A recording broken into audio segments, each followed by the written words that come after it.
Strife. You know who I am? Yeah, I met your sister once. She was a lot bigger than you. But not as pretty. What do you want, little horse man? Malgros the Defiler, for conspiring with Lucifer, committing countless crimes against all of creation, and by order of the Council, I hereby sentence you to death. Who?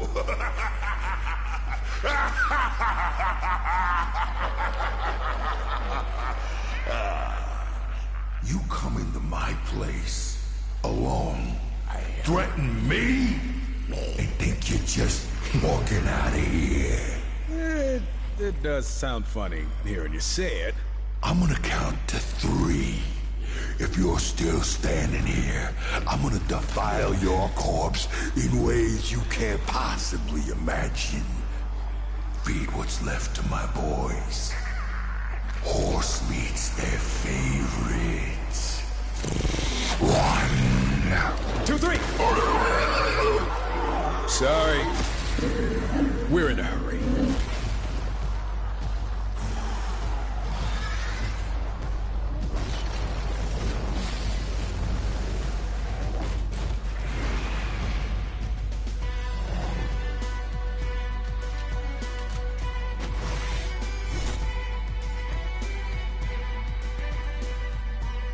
Oh, and, I'm not alone. Hello everyone, and welcome to Darksiders Genesis. So here we are with my first lore stream for Darksiders Genesis. Give me a moment to adjust my audio levels, because I think right now the game audio is a little bit too loud compared to my microphone.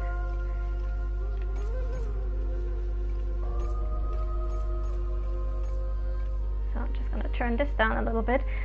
Please let me know, guys, if the audio levels are okay. So, yeah, welcome to the lore stream. What this is going to be is, it's going to be slightly different from my usual game streams, insofar as that we're playing these games in in-universe chronological order, which is why we're starting with Darksiders Genesis, even though it is technically the latest game that was published. It is chronologically the first one within the lore of the story. This also means that we are going to, yes, we're going to get all the upgrades, like the abyssal armor and everything, because a lot of these are lore relevant, but we're not going to grind to max out weapon levels or creature cores or anything like that. And it also means I'm going to play on normal. I'm not going to play on apocalyptic. I'm not doing that to me for this part of the stream. If you guys have any comments, always welcome in Twitch chat. You can also leave them in my inbox in Tumblr, lananiscorner.tumblr.com. But if you're going to leave me asks there, I'm not going to see them until after the stream, because the only chat that I'm monitoring during the stream is the Twitch chat. And yeah, this is going to be a 2-hour stream where I'm going to provide as much lore background for the characters and the events as I can. The 2 horsemen we just saw on screen were Strife and War. And not gonna lie, Strife is my personal favorite. I love him to death. I'm just sorry that this was the first game where we're introduced to him, because I don't actually like the gameplay mechanics of this game. But I'm still gonna main Strife for this game, even though we could play as either Strife or War, but I love Strife, so we're gonna play as Strife. And yeah, I will try not to talk through cutscenes or dialogue if I can avoid it. So I hope you guys will enjoy this lore stream, and let's get into it.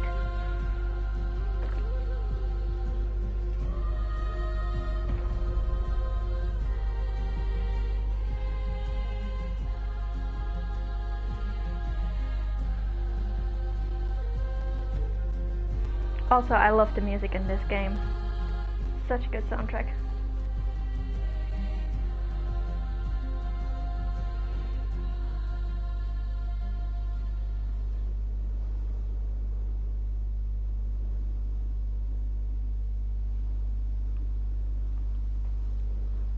And extremely long loading times on PS4.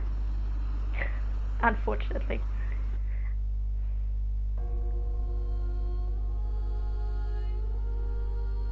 The war for Eden has ended. The Nephilim, unnatural spawn of angel and demon, sought to claim the paradise for themselves, but were ultimately slaughtered by 4 of their own kind, the Horsemen. I'll talk a little bit about that. Chosen to stand against their brothers and sisters by the Council, the Horsemen were granted great power to preserve the balance. Now Eden is a tomb, and the fledgling humans have been relocated to begin a peaceful existence elsewhere. The Horsemen have returned to the Council to await their next mission. So this is basically the very first mission after their initial trial at Eden.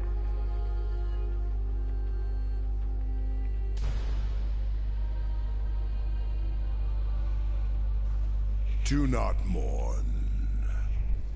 Do not doubt.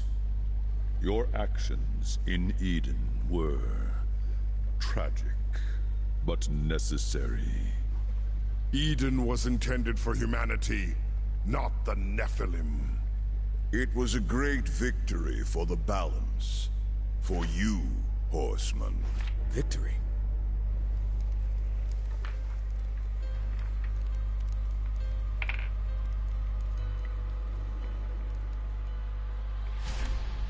Where are death and fury? It matters not. Your purpose lies elsewhere. Lucifer, Lord of all hells, yet plots humanity's downfall. Weak though they may seem, these fledgling creatures are integral to the balance. We believe the demon Samael, Lord of Blackstone Keep, conspires with Lucifer. Seek out Samael. Unravel this plot. Serve the balance. Show them the price of defying the Council.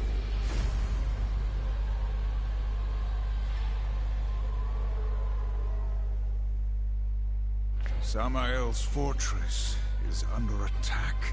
The Council could have mentioned that. His enemies are many, but few could muster the forces to attack him directly. Well, guess it's not going to be an in-and-out conversation then.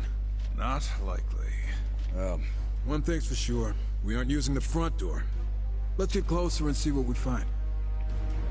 Okay, so first of all, I want to give massive props to the guys at Gunfire Games and to Joe Matt, who designed these horsemen as a actually pretty diverse group.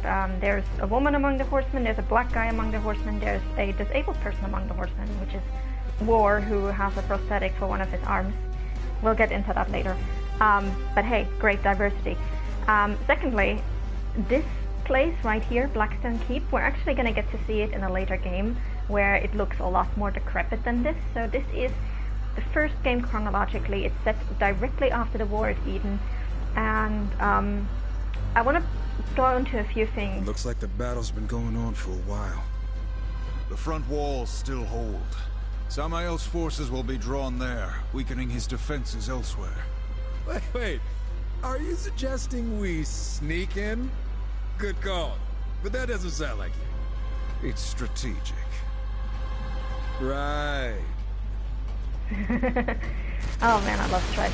Okay, I want to go into a few things that were mentioned in the opening crawl. So first of all, I know the opening crawl said that the horsemen or the Nephilim are spawn of angels and demons, and that may give you the impression that it was basically the equivalent of the result of angels and demons mating, which it was not. It was a demon called Lilith who created the Nephilim from the mingled dust of angels and demons. Specifically, she created one of them called Absalom, and then she created the rest of them from him. Although I'm pretty sure she tried the natural way first, because Lilith will sleep with anyone and anything, so don't put that past her. Now, the second thing that I wanted to mention is humanity. The War of Eden is referenced in a lot of the ancillary material for this game. There are 2 comics and 1 novel that goes with this game series. And in the novel, one of the things that has actually been joshed by the games is that in the novel, humanity does not yet exist at the time of the Battle of Eden, which we now very definitely know they do. They were actually there, and they were relocated to Earth in order to make sure they don't get slaughtered in the war. So this is the thing with the comics and the novel. They are not 100% canon unless confirmed in-game or until Jost in-game. So the fact that humanity did not yet exist, that was Jost, but a lot of other things from the novel are confirmed as canon by the game, and I will get to that as we get to those moments in the game. Now, what happens here in Genesis is that every single chapter has some kind of bonus objective. One of these for this chapter is to oh, I forgot I don't have secondary ammunition yet. One of those things in this chapter is we have to kill 10 flea mags that are basically sleeping on the job. One of them we just got right now. So this is right after Strife and his siblings have been sent to kill off the other Nephilim. Now keep in mind that all the Nephilim are basically descendants of Absalom, are made from Absalom, and they all consider each other brothers and sisters.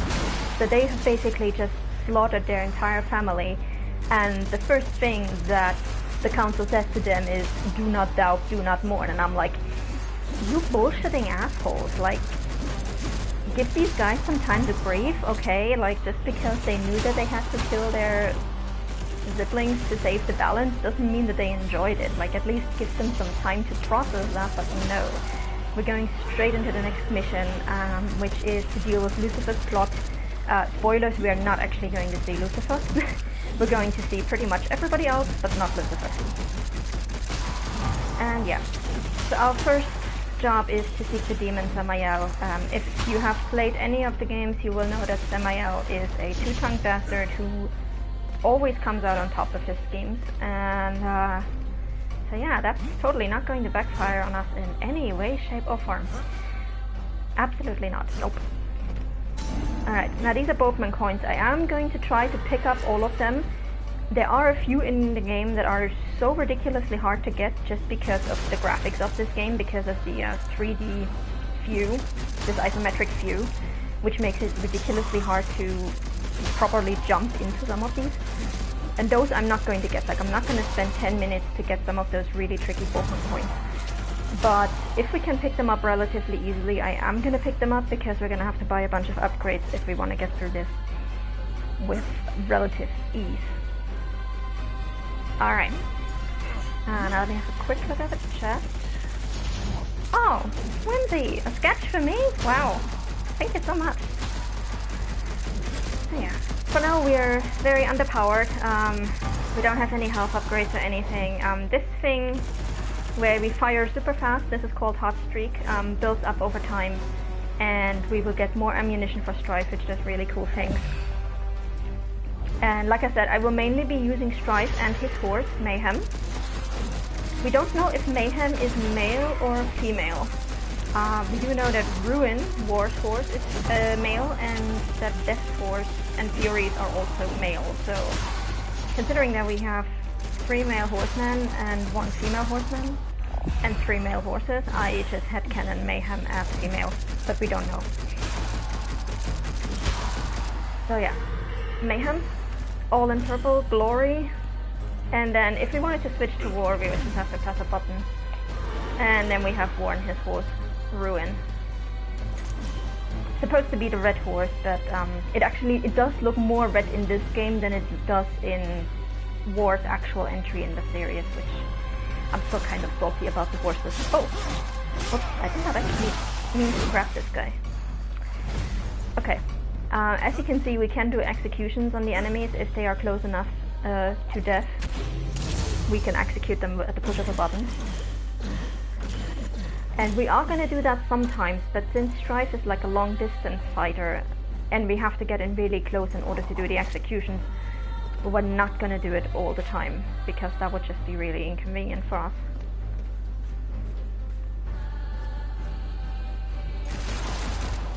And I am going to destroy pretty much everything I see in terms of chests and such, because it all gives us more souls, which we're going to need to buy upgrades and such, so we're going to lay down quite a bit of destruction here.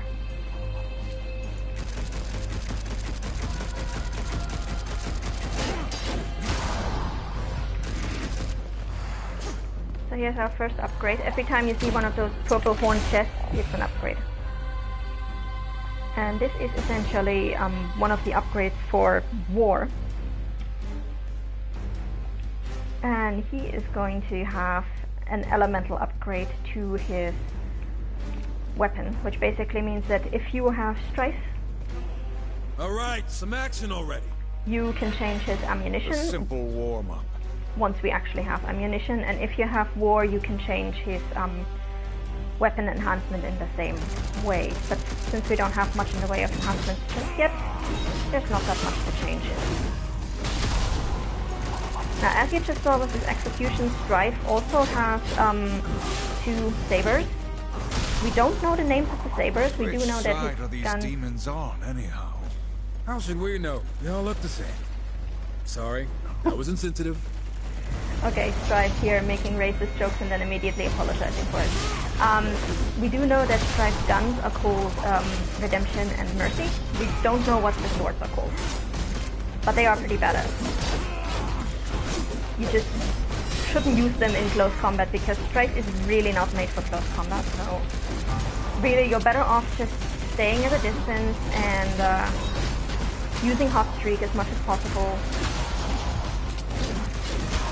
And later, and when we get really good ammunition,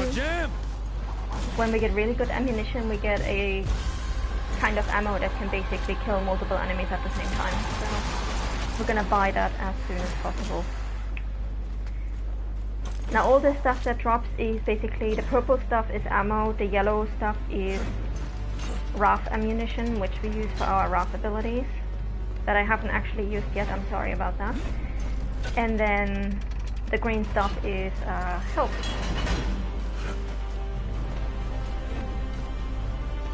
Now let me just make sure that I don't miss anything here. I don't want to consume a health potion because I don't actually need any health right now, so thank you for telling me that, game. And I am really not a fan of this camera perspective. Like, I really don't like isometric view.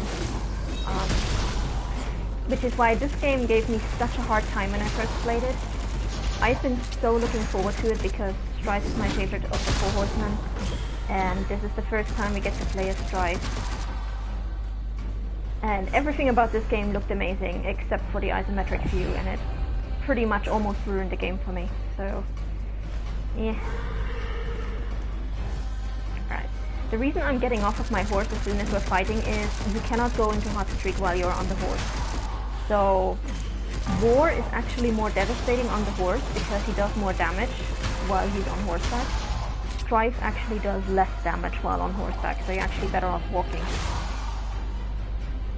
Unless, of course, you're just going through a really long empty stretch of nothing, then you're better off just jumping on your horse. Down. Be careful. I don't want to climb back up. Well, yeah, just like that. So Strife is like, he cannot take anything seriously, and I think to some extent that's part of his character, but it also seems, as we find out, that he actually has quite some PTSD from Eden, and I think this is kind of his way of dealing with it, just to make fun of everything.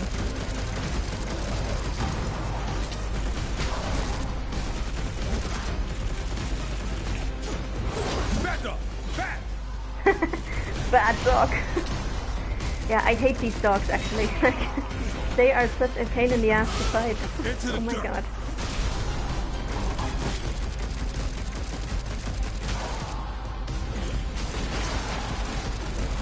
Alright, now let me drop some shadow clones. So this is basically Strife's Wrath ability. He can create clones, like shadow clones of himself, which only last for a couple of seconds. But they fire independently from Strife himself, and they can actually draw the attention of the enemy with a later upgrade, so that can really help you survive some of these battles, especially against later enemies, which can kill you from a distance very quickly. So we're gonna be using those for quite a few fights. And War, I'm just gonna show it right now because I'm not gonna use War for much of the battles anyway. War's first Wrath ability is this, Blade Gazer, which is one of the weakest attacks ever. Briefing on this mission was thin. I don't like it. Nor do I. Perhaps the Council trusts will make do? Or they're testing us. Still. And this is another thing about Bound now Strife. as enforcers of the balance.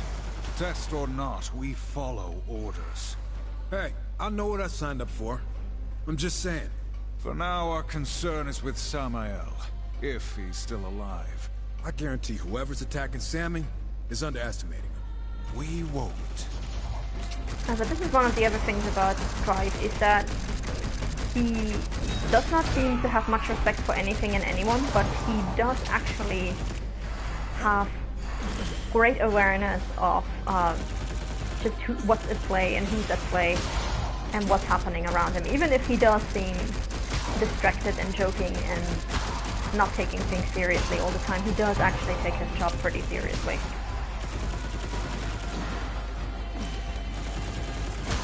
And yeah, he has zero respect for the Council, basically.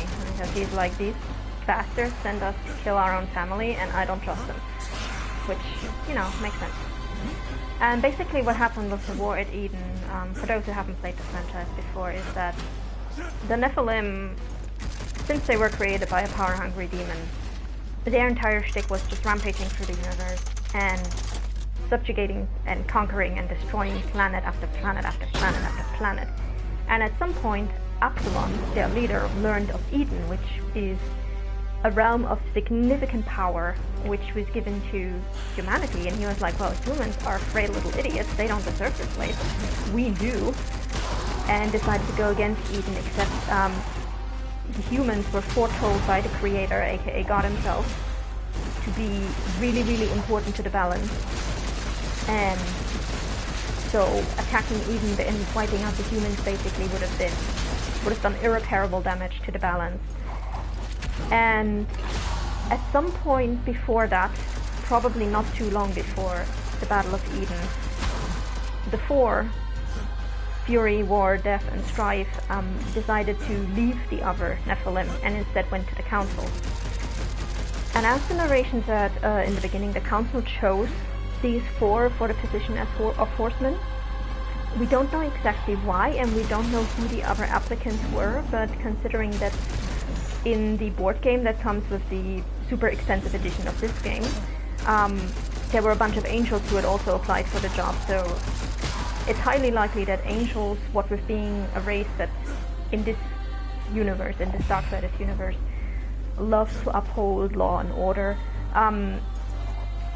given that they are so stringent about laws, it's highly likely that they try to apply for the job. But of course, part of the important part of keeping the balance is that neither angels nor demons must have an advantage in the fight for cosmic power. So making an angel an enforcer of the Council would be absolutely devastating to the balance. And the Nephilim are half angel, half demon. So who better to keep the balance than somebody who is already half of both. But yeah, the very first order they got was to slaughter their own people, and to say that that did not help anybody's mental health would be an understatement.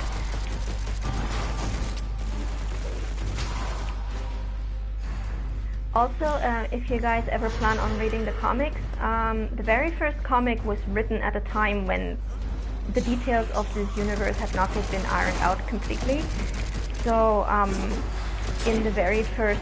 Oh, come on, spawn this shadow. In the very first comic for this series, Nephilim are said to be older than angels and demons. So this is another thing that was basically written into the comics and then just by the games, because, yeah, they are part angel, part demon.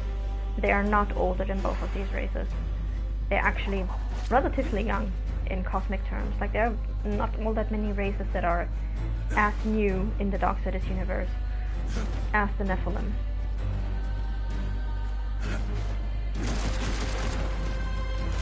Alright, here we go.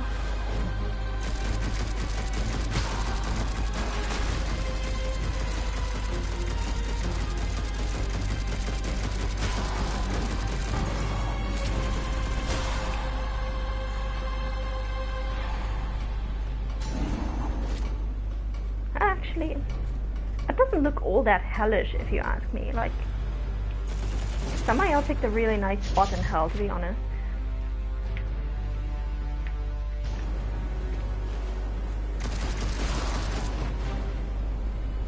We fear nothing. Uh-huh, we're gonna change that.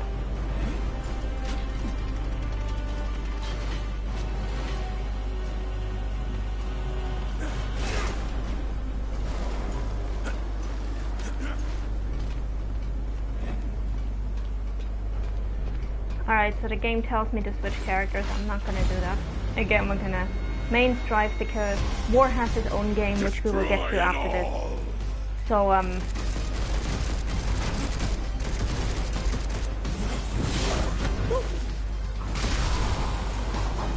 let's get out of the way of these floating bombs, please.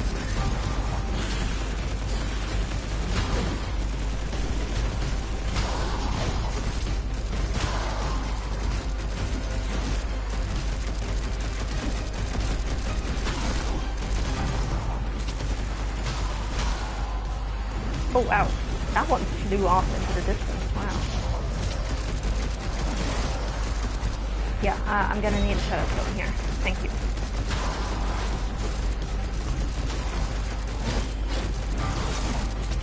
And this is also the first of the 4 games where you can actually play as multiplayer, so you can actually play with a friend.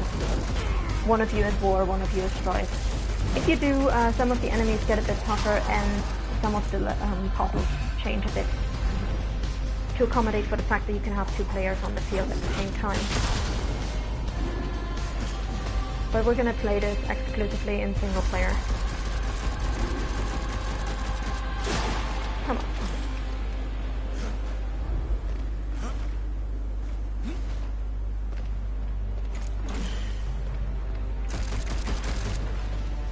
Alright, there we go, and this is our first ammo upgrade for Strife. The charge shot. This is a piercing bullet, so this does extra damage, and you can either charge it up in order to achieve maximum damage, or you can fire it during hot streak, at which point it will automatically do maximum damage. Now the thing is, unlike the standard ammo, all the others have limited ammo, so I will never use my special ammos outside of hot streak, except for very, very few circumstances where we have to fulfill a certain objective within a certain time. But usually you're better off just using your ammos only during hot streak.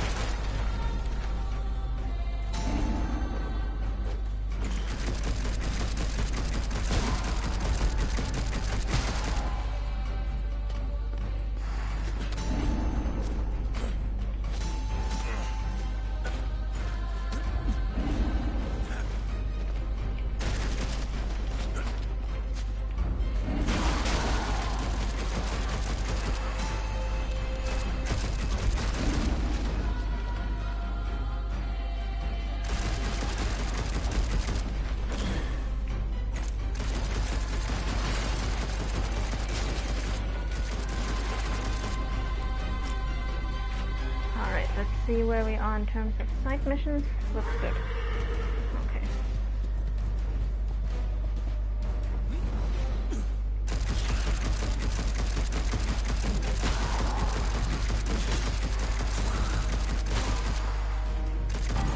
Alright, so here's what this looks like during hot streak. There's like 3 shots and everything is dead. Thankfully, we can buy the best ammunition certainly relatively knows how soon. to make an impression. How much do you think those big old lava towers cost? I'd like to get some for my place. Why not ask the Lord of Blackstone Keep? So Strife is the one in the family who actually cares about aesthetics. Like, he's like, I want to get one of those lava towers. I think your armor could use some more creepy faces. He's the one with the style, basically.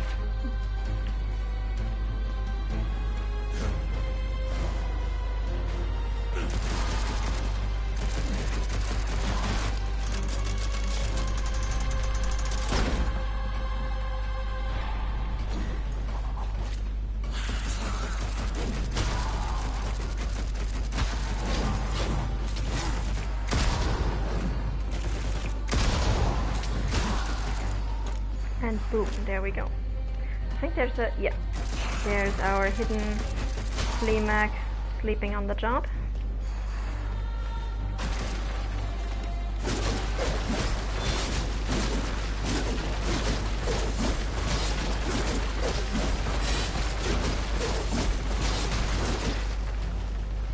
And there we go. Destroying these ballistas also opens up a special path in the void, which is an area that we'll get to as soon as we're done with this first level. And there's one side mission in each chapter that opens up a special path in the void. So we're gonna try to get all of the side missions if we can.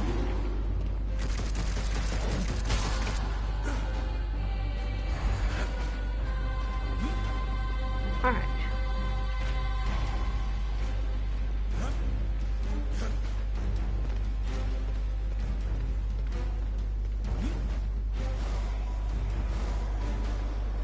Now, one more interesting thing, those wings you just saw, Shadow Flight, if you actually go to the collections menu, where you can view pretty much everything that belongs to your characters, including all your potion upgrades and such, it will says here that it's called a Tempest Cloak. Later on in Darksiders 1 you will get the same ability and it will be called Shadow Flight. It's definitely not an ability that these guys have from the start, like it's not something that is something that they are capable of doing all the time, so I can only guess that in this instance they were granted this ability by the council in order to complete their mission, because in none of the other games are they capable of doing this gliding thing right from the start.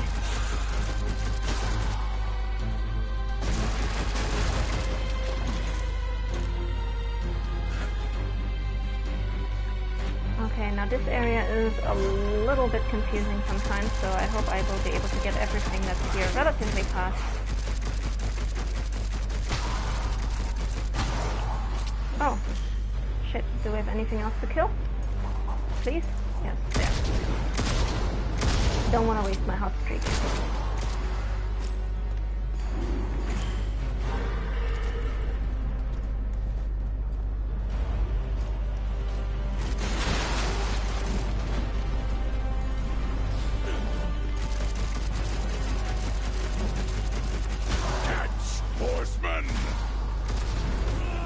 Ouch.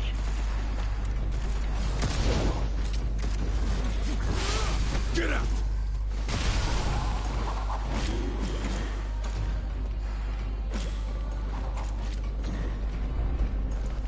Now here's another interesting thing regarding these demons. Strife, I specifically mean all the lower demons, like all the small fry guys that we see here. Strife and War refer to them as demons. According to the developers, or at least one of the developers on the Discord, those are not technically demons. All the only the big named tough guys actually are demons. But frankly, that doesn't really make much sense to me, and I think that's especially since the characters in game also refer to the weaker enemies as demons. So this is a good instance of word of God versus actual canon. So the developers, essentially word of God is saying one thing, the game is saying something different. We're just gonna go with what the game says, and we're gonna say that all of these guys are demons.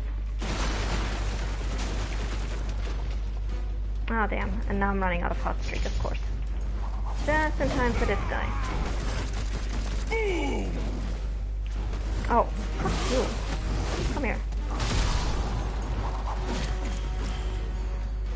Boom yourself.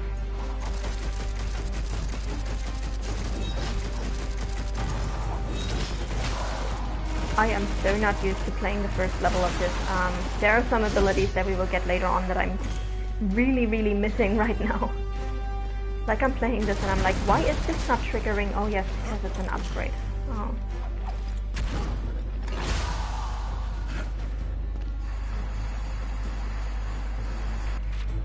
Alright, let me see, where are we?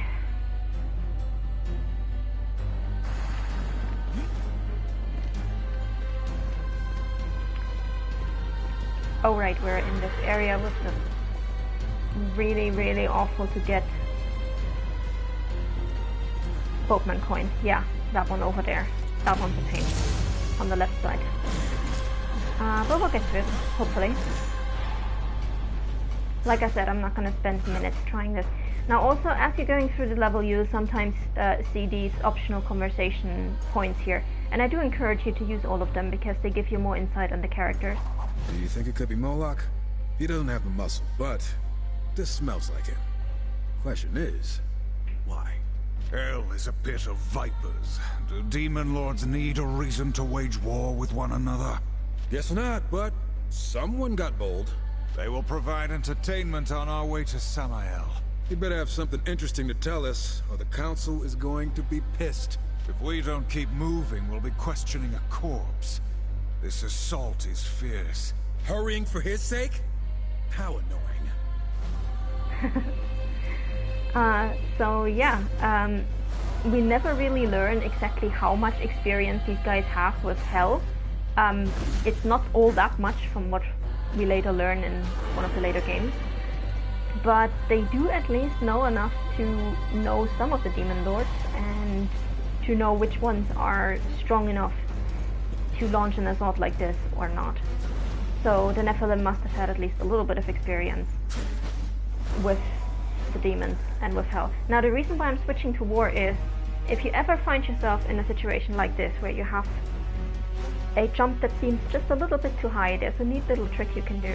You can go to the options menu to controls, put your jump button on the same button as attack, and then just attack with war. And that will automatically launch you higher than you usually would go. And then you just change your controls back to what they were before, and you continue about your merry way. So this will be very helpful, especially once we get to Leviathan's Landing. Leviathan's Landing being a platforming section in the void that is absolutely horrible and awful, and I really want to have words with whoever programmed it, because what the actual fuck. And we're not going to do all of Leviathan's Landing because, like I said, it's a torture and I don't want to hate myself. But we are going to do the first bit of it, and we are going to use this glitch to get to the end of it, because the core that you get is actually the creature core, which is some of this purple stuff that we've been dropping that's called mysterious objects for now. Those are actually creature cores which you can use for skill upgrades, and the Leviathan core is one of the better ones in the game, so I want to get that one. So this right here, for example, is a creature core. We will eventually get to use these after this first level. Ah! Whoa, whoa, whoa, whoa, whoa. Careful, careful, careful, careful. Yeah, this is absolutely not vertigo inducing. No. Oof. Okay. Now this is a trickster key. The trickster keys open up trickster doors, which were presumably installed by a guy called Wicked Killington, the original trickster. And they contain a lot of goodies. And you also need to open all of them in order to actually confront Wicked K. So that's why we're getting all of those trickster keys, is that we can actually get to Wicked K at the very end of the game. Here, way up onto the outer wall. More climbing. Ever consider wearing some lighter gear? Oh shit. What the hell did I just do? So yeah, Strife is, well, maybe not regretting his... Why is he jumping off from the wall? What is my game doing? Strife is regretting maybe not his own costume choices, but definitely War's costume choices, because War is decked out in so much armor that's gonna be a pain for climbing. Oh! Oh, what the fuck? I swear I'm not doing anything unusual with these climbing controls. I do not know what the hell the game is doing there. This is one of the things about this game. I think it was rushed out of the door a little bit, at least as far as consoles are concerned, because sometimes certain buttons are just really unresponsive or don't work as intended. And it does have some hangs and some glitches. So if you're playing this If you have multiple platforms and you're wondering which one to play this on, go with PC. That's the most stable one and the one that has the least bugs.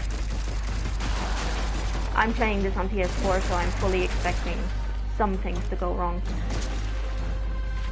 Now we should be down to, yes, 8 flea mags. That's good. Just making sure that we are actually on track, because we are about to get to a part of the game where we cannot actually come back from where we are going.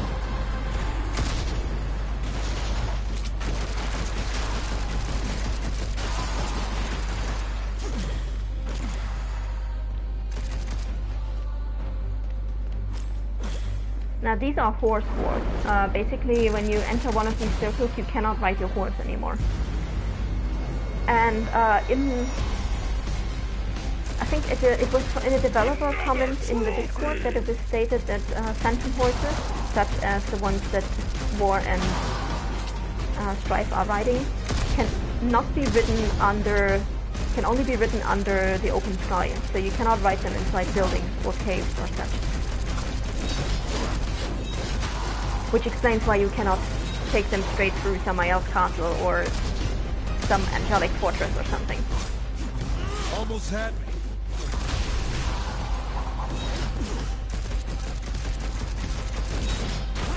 And we do know from multiple descriptions in the novel that you can place certain wards on specific locations to make sure that nobody can just instant teleport in there, either via horse or via other means, because basically the horses they are not normal horses, they are phantom horses. According to the lore of the comics, they are from a place called the Farfield, and they essentially travel through a space in between the realms, through a void in between realms, in order to get from one place to the other. So technically these horses allow you to go from anywhere to anywhere, so long as the horse or the rider at least know where they are going. And they are immortal. As the comics say, the blood of creation flows through them. And they cannot be tamed through a whip or some other kind of steel. They can only be tamed through the will of their riders. And they, in their normal form, as we see in the comics, if that is to be considered canon, in the normal form the horses look white, like just plain white, and they only adapt their appearance after they gain a rider. So they basically take on looks based on who their rider is. And hilariously, Strife is called the rider of the white horse. His horse does not look white at all. But when you look at detailed renders of Mayhem, she's covered in armor, so we can't tell. This horse may as well be white, we don't really know. Oh, what in the hell? A hollow fiend! Get back! There's never actually fully explained what a hollow fiend is, other than it's not a demon and it's really super chunky and takes a lot of damage. Who could command such a thing? Not Moloch, that's for sure. Stay focused! Oh shit, missed one of those.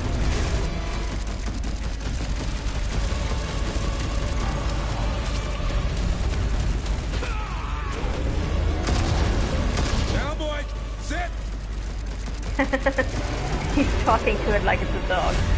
Oh my god. I think I'm actually gonna need a health potion soon. We'll not be slowed by this simple creature. Yeah. He is actually slowing us more. I'm sorry to tell you. He is actually slowing us down. Ah, come on. I hope there aren't more of those. We've delayed long enough. We must reach Samael soon. Alright. So, this thing that we just got, this creature core from the Hollow Fiend, you can only get it from this one specific fight. So if you want to max out this core, you need to play this fight at least 3 times. Which we're not going to do. We're only going to play it once. We're not coming back to this level. But yeah, this is about the nicest close-up we get of Blackstone Keep. It does look pretty different from how it looks in Darksiders 2, but then again, this game takes place an indeterminate amount of time, but probably thousands of years before the other games, so no surprise that it doesn't look quite the same in the game.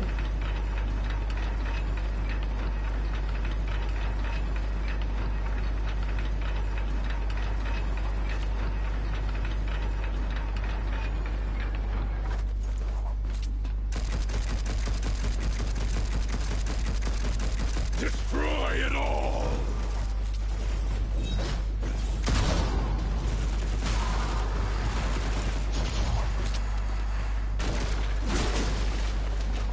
Alright. Just pick that up so I have full wrath again. Thank you.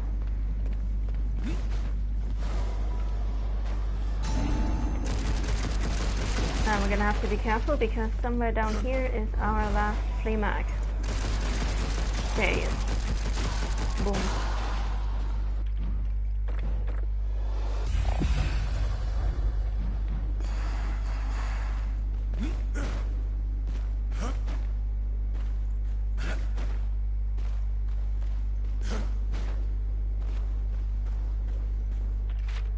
And I think we should have almost everything. Yep, there's one more trickster key. And then we're off into the void.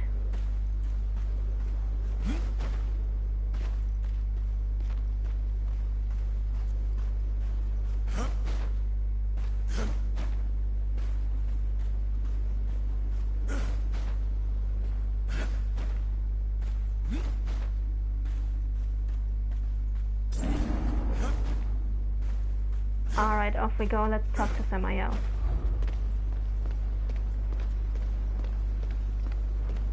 A door that pretentious can only lead to our boy Samael. Sneaking in was a good idea. We didn't sneak. We made a strategic approach, and still killed plenty along the way. So this is another thing about War. War is actually probably the most honorable among the four, and he really does not like backhanded approaches. He does not like backstepping. He does not like going up against weaker enemies or injured enemies or anything like that. So telling him that he sneaked into this place is kind of like a berserk button for him. Fair. And Strife, of course, being the toaster, Perhaps just pushing the I button. was foolish in not accepting his offer. My lord, the council! Guess you didn't hear us knocking. Ah, horseman, what brings the loyal servants of the council to my door? The council believes you scheme with Lucifer against humanity, against the balance. Do you deny it? Horseman, such base villainy is beneath me. I admit, I am intrigued by your accusation. Unfortunately, I find myself a bit under siege at the moment. By Moloch? How'd you manage to let a bottom feeder like that get the upper hand? No offense. An excellent question. I could venture a guess. I told you this day would come, Samael. I, Moloch, have come to claim your head and your kingdom. Go. Find my associate within the void. We will continue our discussion after I drive my sword through Moloch's skull. Perhaps then we will have an answer to your question.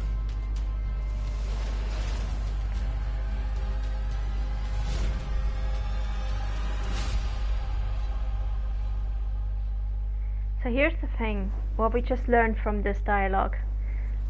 Samael does actually know what Lucifer is planning. Because he said, perhaps I was foolish in not accepting his offer. So he did hear Lucifer's plan, he just didn't accept it, and now he's basically playing dumb with the horsemen. And obviously this is totally not going to come back to kick us in the ass.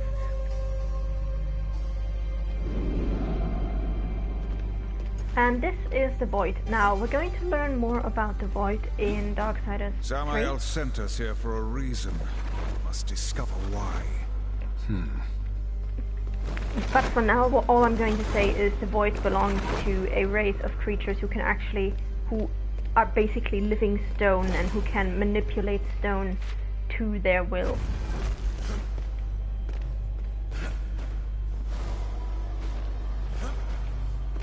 And as much as I love the design of this place, the gameplay mechanics are gonna make us hate it. Oh my god, there's so much stuff to hate in the Void. It's ridiculous. Alright, for now we're going to pick up another gadget. So right now the only gadgets we have are the Shadow Flight and our Ghost Hook, which is this thing where we grab stuff. And we're about to get a second gadget for war.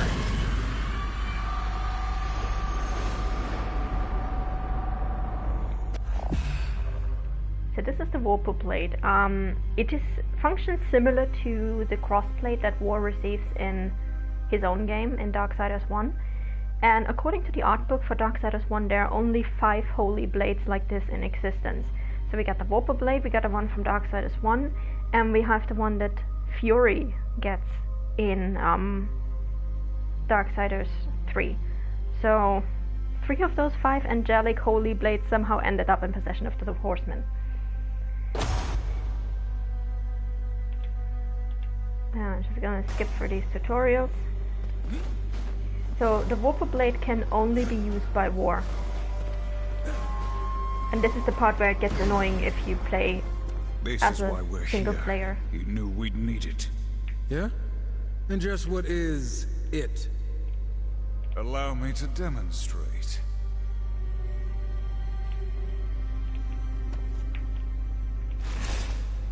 Ah, I forgot to switch. Okay.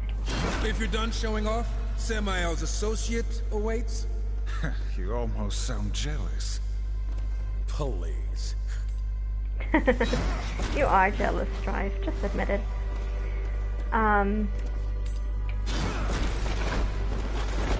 so only War can use the Warper Blade, which means every single time you run into a Warper Blade puzzle, even if you play as Strife, you will have to switch to War in order to use the Warper Blade. Hey Whimsy, glad to hear you're done with the stuff. I'm looking forward to seeing it. Still gonna be about an hour until we finish this stream, so... But I look forward to it.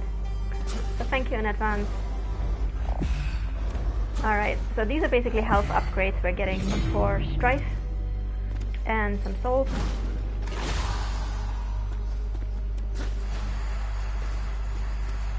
And I think that's everything down here, yes. So this is like, these are the Trickster Hollows, the Trickster Vaults, where we can just use the Trickster doors that we have accumulated and just get some goodies.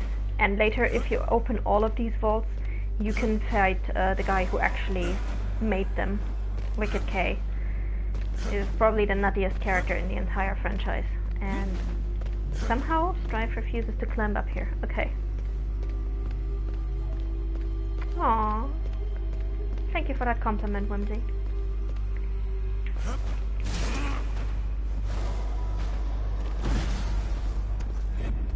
Alright, now when you see these crystals, you have to hold R2 on the Warper Blade to charge it, because these are timed crystals. And depending on how much you charge this blade, the more you charge it, the higher the timer will be. And you can also use the Warper Blade to transfer fire or other elements from one place to the next. So it's actually a very nifty gadget. One of the more enjoyable ones in this game. Ugh, a serpent hole. I should have known. You're familiar with these? Unfortunately, yeah. They belong to a guy I've heard of. Must be the associate Samael was talking about. Which explains things. Can he be trusted? Absolutely not. In no way possible. But I don't see another way out of here. So what are we waiting for? Let's hop in. Is it our only option? We could just wait right here. Forever. After you. I love these two. I love these two idiots. Typical brother dynamic here. So if any of you are single children, like, this is typical sibling dynamic. And War, by the way, is the youngest of the four. Alright, having escaped the siege at Blackstone Keep, the horsemen make their way through the void to meet Samael's associate. Cool. So that's the first chapter down. I think there's 15 chapters in total. Some of them are going to be super short, some of them are going to be super long. This was kind of a middling one.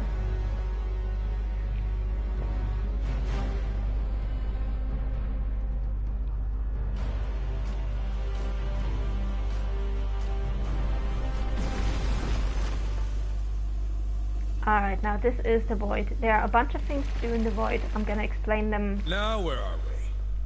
As we get through it. I was expecting Samael. But horsemen? Things are getting interesting. So first of all, we're gonna talk to Volgrim here. Hey, Volgrim, right? The Soul Leader? Dig the nickname. Strive. Like me, your reputation precedes you. Have you brought me any delicious morsels on which to feast? Maybe those of your brethren? Oh. Ouch. So yeah, Volgrim literally eats souls, like they are his food source. He especially likes young souls, like kid souls. Apparently very delicious. But yeah, maybe asking a horseman if he brought you the souls of his brothers to feast on is not the best idea. Mind your tongue, wretch, before I cut it out. Our work doesn't concern you. Oh, but it must. Why else would you be here? We were cast here by Samael. Maybe it was to bring him your head. Careful, horseman. Show the right temperament, and I can be of service to you.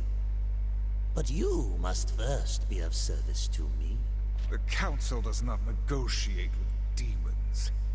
Defy them, and there will be a price. So remember that the council does not usually negotiate with demons. This is going to be important when we get to the next game, because they changed their tune quite a bit on that. The council has no power here.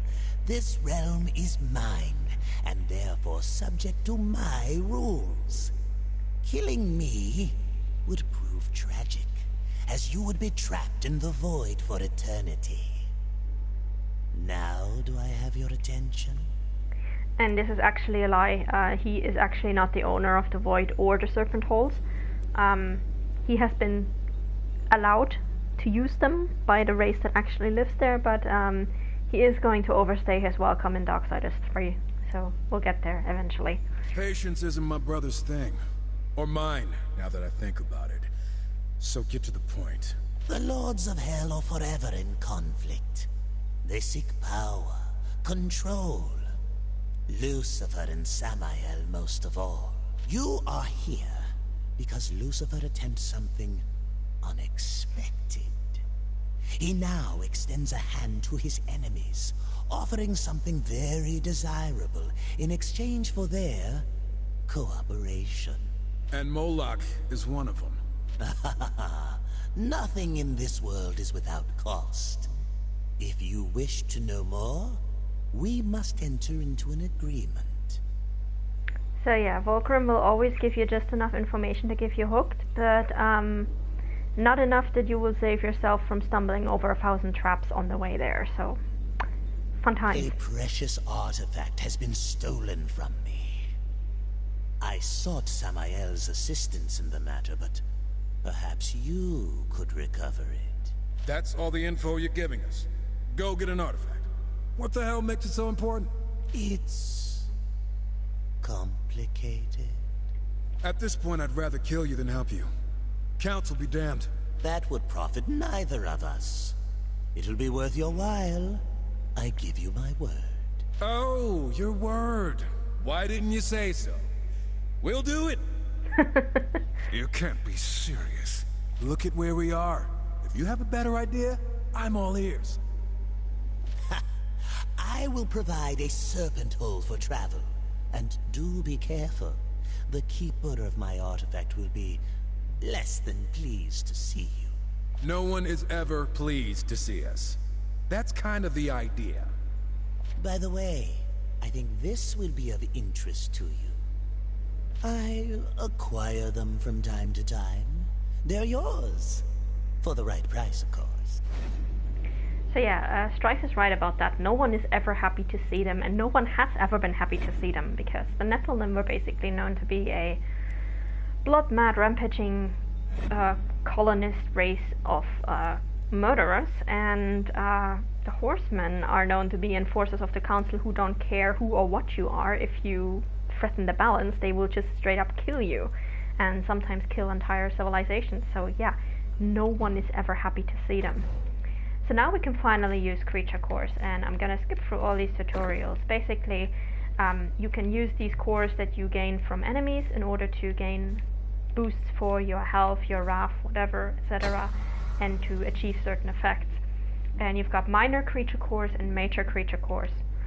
The major creature cores come from bosses, the minor ones come from normal enemies. And as you can see, we only have a very limited number of major core slots, and they are all separated by attack, wrath, and health. If you put a matching element core on the right board, it gives you an extra bonus, and the little circle on the bottom shows you how many levels will be active of this core. So if I put a level 3 core on this, it will still only have the effect of level 1, even though the core itself is level 3. So you gotta be careful how you sort these. Right now, let me see what kind of major cores we have. I always like to work from the major cores upwards. So we have a major core for attack, so we're gonna put that here. And we're going to need... Do we actually have 2 with health? No, we don't. This is good, increases hot streak buildup. I want that. Got a Hellhound. What do we have for wrath? Shadow Clone will taunt enemies. That's what I want. Cool. So some of these are going to be more important than others. And now that we have filled this entire line, this core is active. So now all of our cores are active and we have more power. Some characters benefit more than others. And since we're maining Strife, we're going to be mostly using cores that benefit Strife. Now, Volgrim will also sell you a bunch of stuff. I always recommend at first getting the Trickster keys. That should always be the first thing you get, because you need them to open those Trickster doors. Then potion upgrades if you have potion plus 1. And potion health overflow. This is very useful because it means that when you pick up health cores that you don't need, it will give you an additional potion, provided that you do have the necessary amount of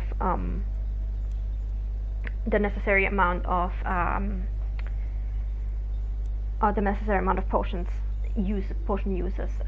We're not gonna buy anything else for now, even though some of these are actually pretty good, especially this one, Phantom Guard level 1, which will make the bullets from our Shadow Clone ricochet, and also the Angelic Beast creature core, which will improve our evade window. Both of these are actually very good, and I could get them now, except Volgrim also sells us Strife's best ammo. You've been busy. So I want to buy this one as soon as I can. Coins are everywhere. Keep your eyes up. Other than that, there's not much more that we can do in the Void for now, at least not very efficiently. So we're just going to move on to the next level, which is the Slag Pit. A powerful demon has stolen an important artifact from Volgrim. The Horseman must travel to this dungeon to recover it. So this is a nice thing of this game. If you come back after weeks and you don't know where you left off, the chapters all have helpful little descriptions to tell you what you missed.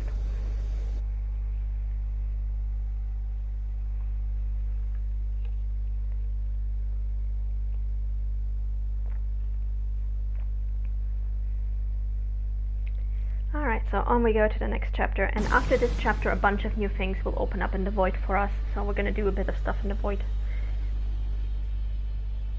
This chapter also has one of the most annoying bonus things.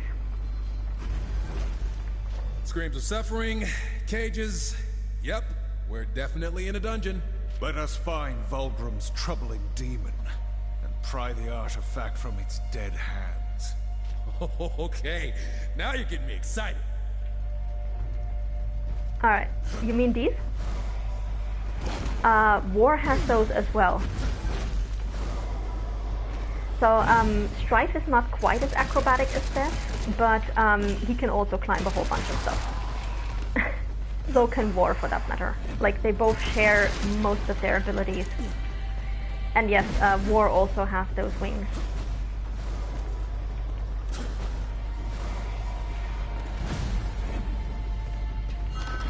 Alright, so we're gonna open this door right away. This is why I said always buy the trickster keys first, because you never know how early you will get to these doors.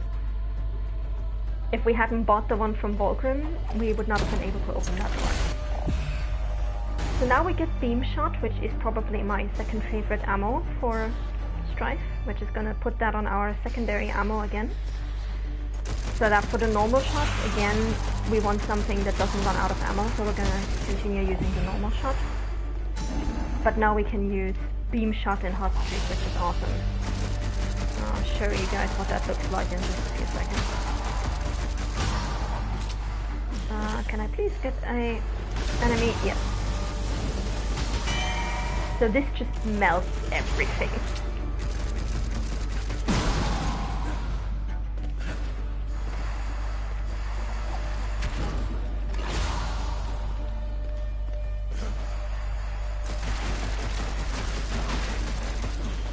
And yeah, in terms of acrobatics, Strife and Death are probably the most acrobatic of the bunch. War is pretty much a lightning bruiser. He is massively strong, but he can also be pretty damn fast. Especially in this game compared to Darksiders 1. Oh, shit. I did not want to go down.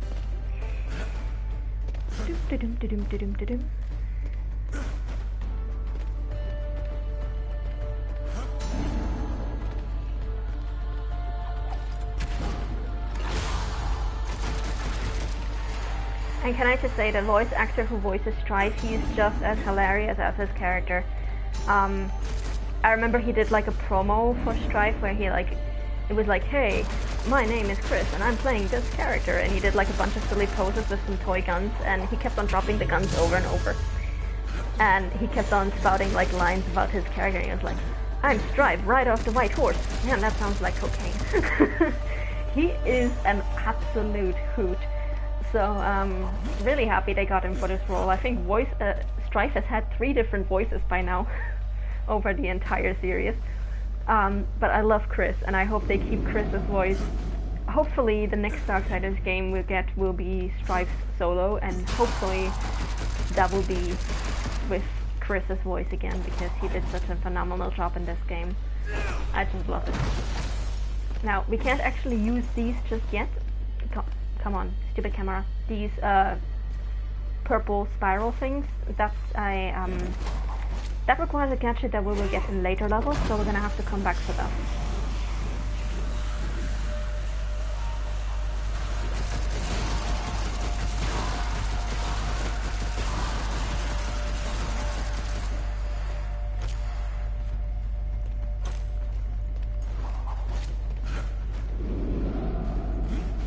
So yeah, this definitely looks more like hell. Like, it's got spikes and chains and dark dungeons all over the place. Oops, oops. Don't want to get hit by the exploding face.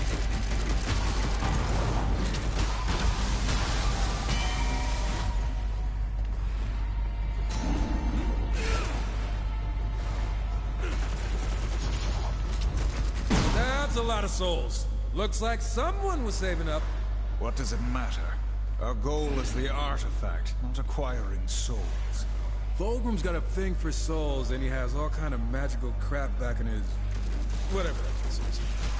We could trade it. You make a fair point. So yeah. Horseman! Strife, always looking on the practical side, always like, hey, we could make some money. Which I applaud. Go get them souls, Strife. Go get them delicious bonus weapons.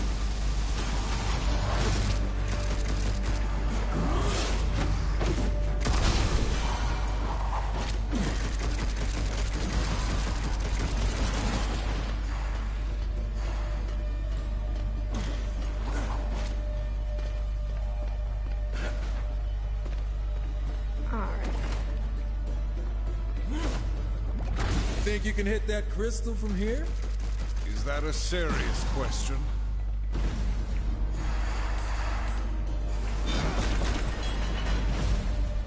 Yep. Yeah, that's right, Whimsy. You can't give the souls back, you might as well use them. And it's actually kind of, the Darksiders verse is actually pretty grim when you think about it, because anything can happen with your soul, including some ass can just use it as currency for Volgrim. Now, the reason why I'm standing over here aiming the gun like this is that there's a bat, you can see it on the top right of the screen. There is a bonus objective here for killing all 5 of the bats in this level, and they are super hard to hit. They fly away really quickly, so that's why I said I wanted to get static shot, because static shot is the most reliable ammunition for hitting things over a long distance, and some of these bats are really tricky to get. But first we're gonna have a conversation. You know, if Lucifer is as dangerous as the Council says he is, why they send just the 2 of us? Death and fury attend to other matters. It is not our place to question the will of the Council. It's not my place to question your wardrobe, but I still think your armor could use some more creepy faces on it. Must everything be a joke to you? The Council?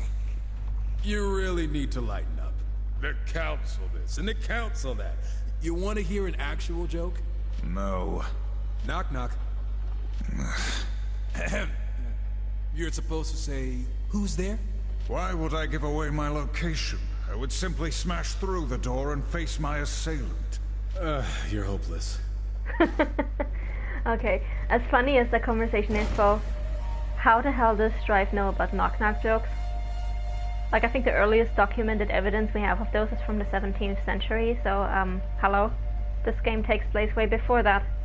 But, okay, I'm gonna let that one slide. Now, from these summoning stones, you can either go into co-op, or you could open Volgrim's shop, and we're gonna go to Volgrim's shop. And we're just gonna buy the static shot. After that we're gonna be broke, but this is the best ammo ever. Now, this creates electricity that sparks from one enemy to the next. So this is really, really good for crowd control. And we're basically gonna be using this setup, normal ammo on primary and static shot on secondary, for the rest of this game. Look! Under the grate! Think that's Volgrim's artifact? These glyphs indicate some kind of locking mechanism.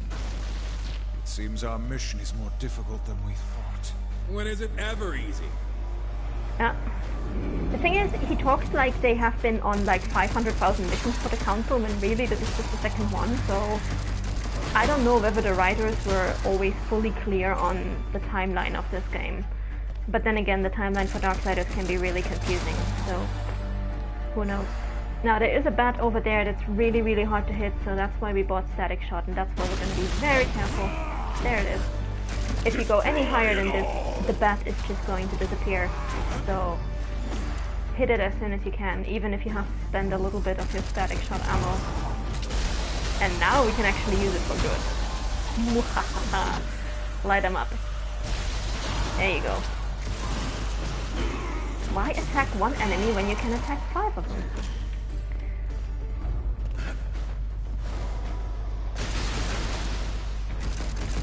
And yes, I think War would get along very well with Drax. Like, War is a very literal kind of person who really does not do jokes all that much. Doesn't mean he doesn't have a sense of humor, but most of the time he's more like the stoic, silent type. That said, he does have anger management problems, like pretty much all of the horsemen do. They are all little balls of rage. Some of them more so than others.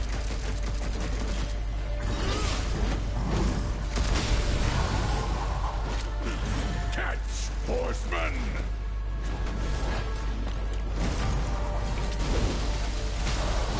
Ouch. Ouch.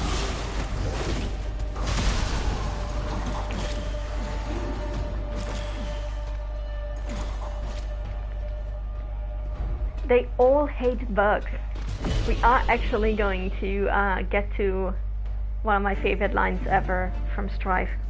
Not this week, maybe not even next week, but we are going to get to it. It's in this game. There's a very nice line from Strife which perfectly encapsulates feelings about bugs. Oh wow, didn't even have our wings this time. See, we're supposed to have wings at this point, so that's why I'm saying this game is a little bit undercooked on consoles. Which is a shame because it came out 10 weeks late on consoles. Like it came out 10 weeks after the 10 weeks after the PC version, and it still is kind of unfinished, which really sucks. So that was our 5th batch, so we're done with this awful quest. Can actually just collect our creature core for that. Did we miss anything? Okay, all these items here are items that we need later gadgets for, so we can't actually get those just yet. And the same for this item over here, and this trickster key as well. So we're definitely gonna have to replay this chapter eventually. But by the time we come back here, we'll be completely overpowered. Like, we have so many upgrades, it will be downright ridiculous.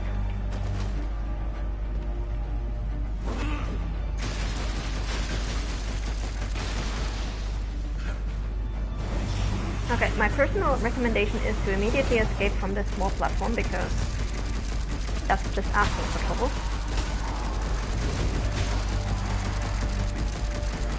And instead we're going back to a slightly bigger platform where we can actually move around a bit.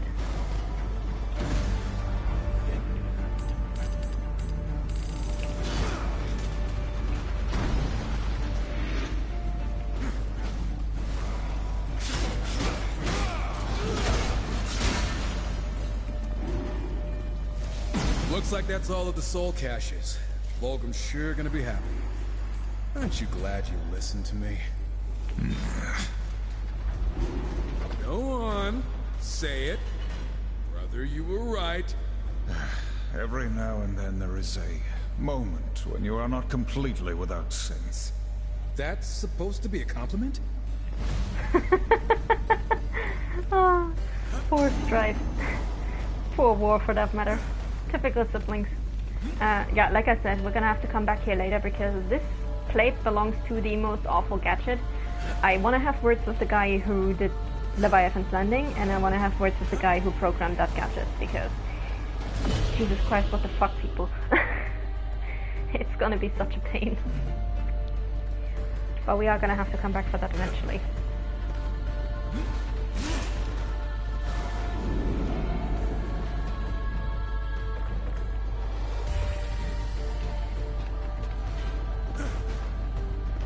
Alright. Now we just have one more rune to take care of, and then we can beat our next boss, or mini-boss, I should say.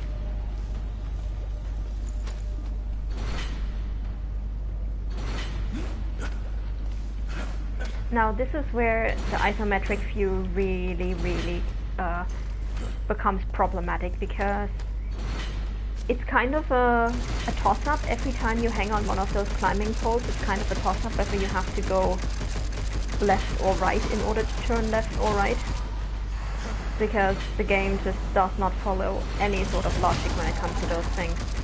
So that can always be a bit of a pain.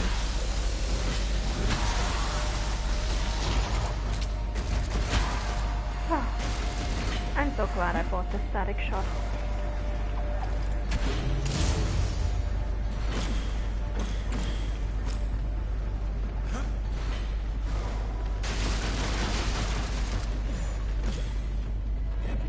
Alright. Oh. Grab the bomb and throw. There we go.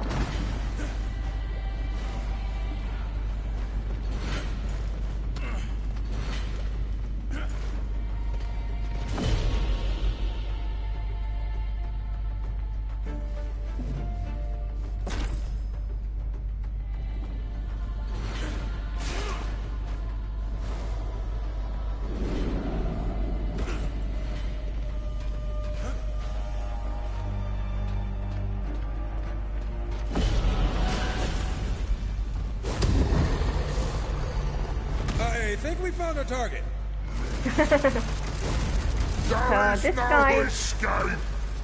This guy looks really difficult, but honestly the most difficult thing about him is that these flag fleas, the exploding fleas, will just keep on spawning throughout the battle until you defeat him. So I hate it when a boss has like all these little mobs spawning in the same fight. Run if you can! I don't think any of the other games do that. The main theory is usually if you fight a boss, you fight him one-on-one. But in this game, pretty much every single boss spawns like 500 minions, and it's just so annoying. But this is part of why I bought Static Shot, because this really helps you with crowd control in these boss fights.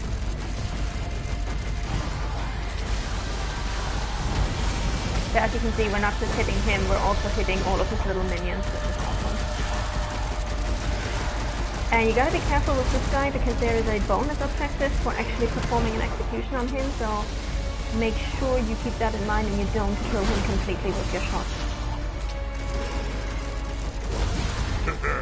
I will grind your bones into ash! Aside from the fact, of course, that I always like doing the executions, because Strife is just a massive acrobat, and it's a lot of fun watching him take out enemies like that. I'm shooting it. Yeah, there it is. There's the execution prompt. Thank you. Whew.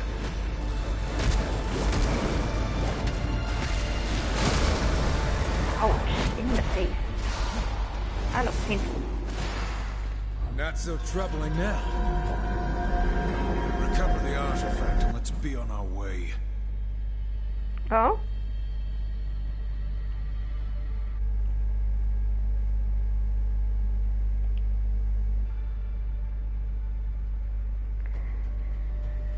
Okay, I just got a network error. I'm not sure if you guys got that as well.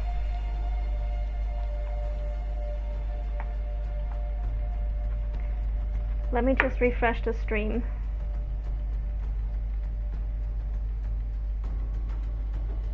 Alright, I hope we're back in business. Alright, cool. And here I thought you were warming up to the place. Awesome, I know awesome, that your awesome. humor escapes me. All humor escapes you. Oh, poor War. Poor Strife, having to put up with each other.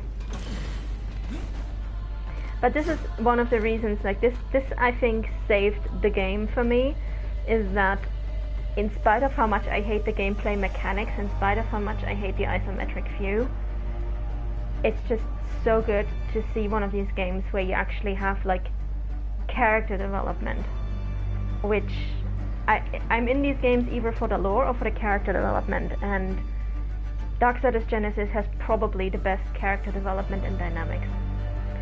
Wonder what this thing's really worth to that soul-sucking ghoul. We could convince Vulgrim to throw in a little extra.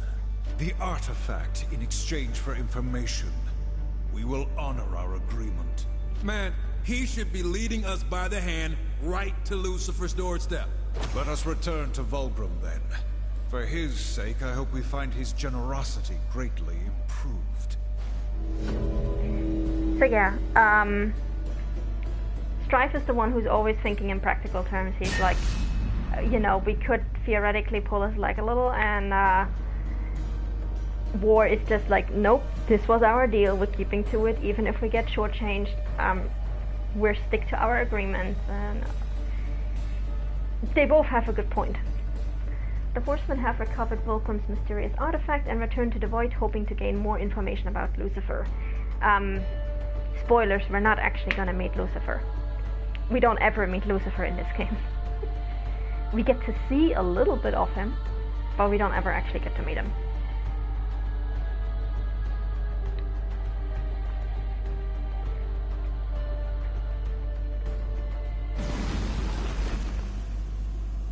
Alright, back to Vulgrim.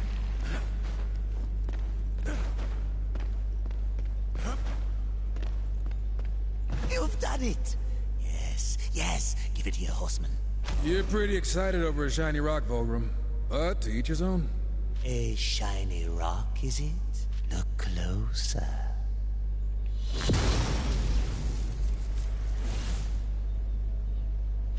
Ooh, finally some room to stretch my legs. What are you all looking at? Oh, Volgrim, you're alive. Looks like our arrangement still stands. So we never find out what exactly this arrangement is, or who exactly this is and where she comes from. Fun fact, according to the art book for Genesis, she was originally designed to be Samael's daughter, but that was then scrapped later on. The stone was a prison? Is this how you treat all your business associates? Noted. None of this matters. We must find Lucifer. What do you know, Volgrim? Lucifer? What do you want with that piece of work? All things are connected, horseman. Dis was captured while seeking an item of great importance to Lucifer. She is duty-bound to me. That's one way to put it. What is this item Lucifer seeks? It's called the Ember Core. Contains the power of 1,000 suns. The usual stuff to get a demon all hot and bothered. So I'm guessing it would throw a wrench in Lucifer's plans if we got to it first. I'd say that's a good bet. Anything that gets us closer to the Deceiver is worth pursuing. The Ember Core is housed in a demonic forge called the Inferno Vault. But recovering it shouldn't be a problem for two mighty horsemen. Save us your flattery, demon. Just open the way. Oh, wow, that just skipped a dialogue there. Okay. So anyway, now we've got a new mission unlocked, we've got a new shop unlocked, we've got new items and new parts of the void and everything, so we're gonna do some exploring in the void first. So this is Dee's laboratory. We're gonna buy one thing from her. Just one for now. And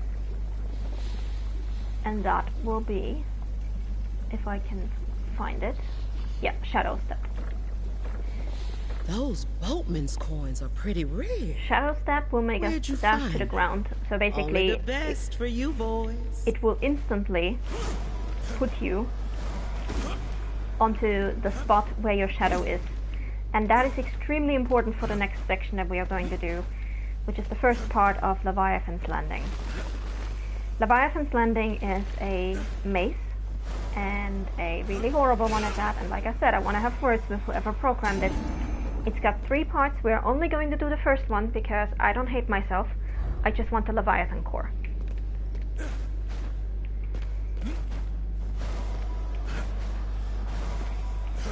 Can you imagine how much this section sucks? Like, guys, this is honestly so hard, and it only gets harder from here. Every single one of these gets smaller. And if you don't have this Shadow Step ability, just pinpointing your landings on these pillars is horrible. Now the reason why this is called Leviathan's Landing, you can see it down there, is this massive snake that's a Leviathan. These are kind of like, they're not technically undead, but they are like, they live in spaces between worlds and in rivers of the dead and places like that. So these guys are massive, and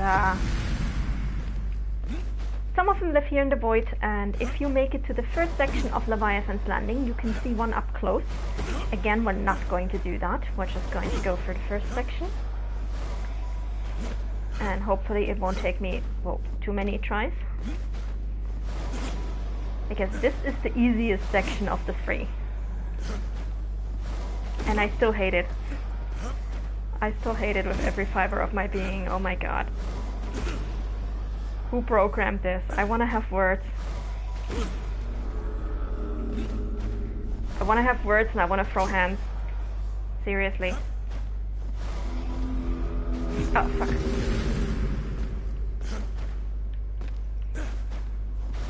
I think I might have taken the wrong route there.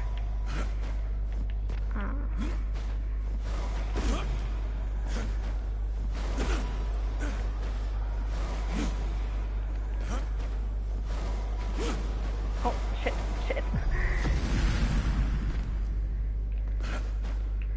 I have actually gotten on my main playthrough save, I managed to get through part 1 and part 2. Part 2 with a bit of cheating by using the same glitch that I showed in the first chapter with War, and that I'm going to use again to get the second part of this core. But I gave up in the third section. In the third section, I managed to make it like 2/3 through the third section, and then came a part that was just so utterly annoying and frustrating that I went, nope, nope, nope, we're done here.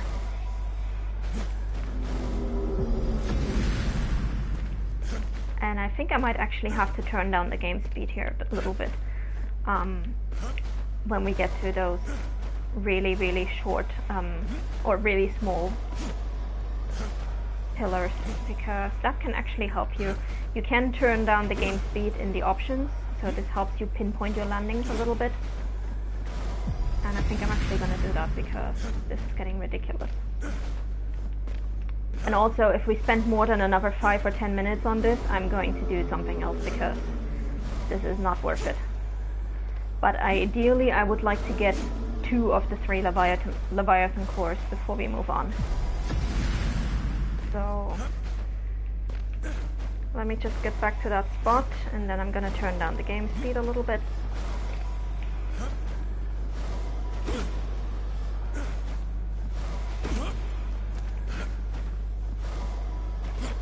Okay. Options. This is controls, we don't need that. Game speed, let's go.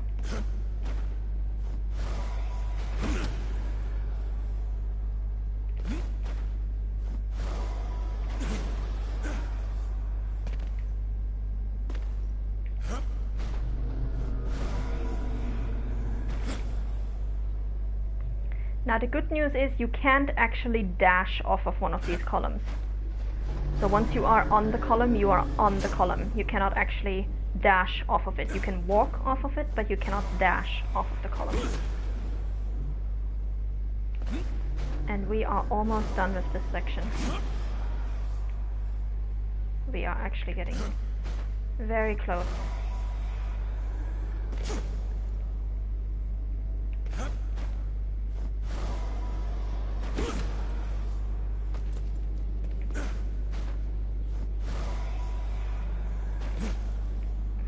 Oh. Don't you dare fall off of these pillars. Now, strike, don't, no!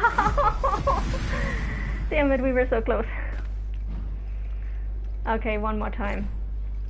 And if that doesn't work, I'll just glitch my way through to the first one, and we'll try again after the next area. So probably next week, because we'll have time for one more level after this, and then we'll be done for today.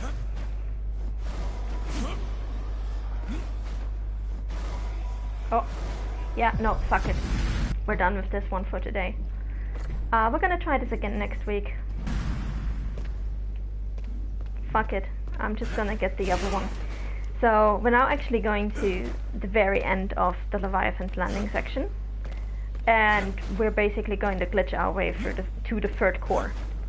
Now this is the door behind which Wicked Killington waits after you have opened all the trickster doors. So we're gonna have to come back here at the very, very end of the game. For now we're going to get that third core,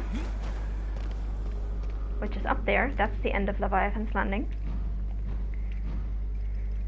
And we're going to do the same thing that we did earlier. We're going to put jump button the same as the attack button. And then we can glitch our way up here with War, if we hit this at the right angle.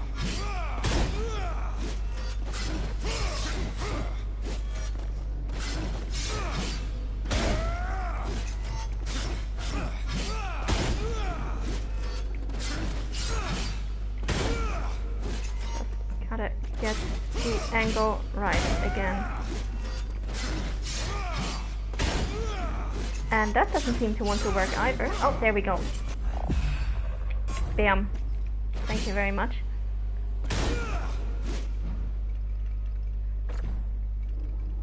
Okay. So at least we got one of them. Cool. That means we can also put a few more of our creature core things. let me just see. We've got extra souls, so I should be able to buy another core from Volgrim, I think.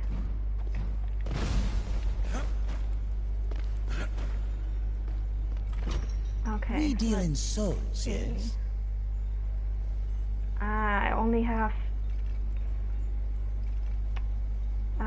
enough souls for one of them, so we're gonna buy the Many great things for so few souls. Angelic Beast Creature Core.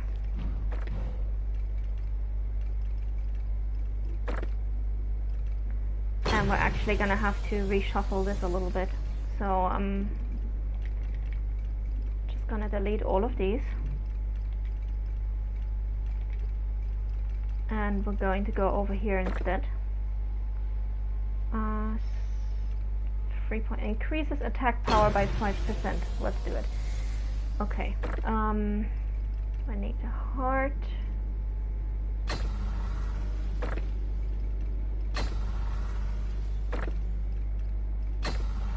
Yeah, we have just enough cores to actually. Oh no, we don't actually have enough cores for this. Shit. Okay. Unexpected. We're gonna have to get ourselves another core. Cool. Cool.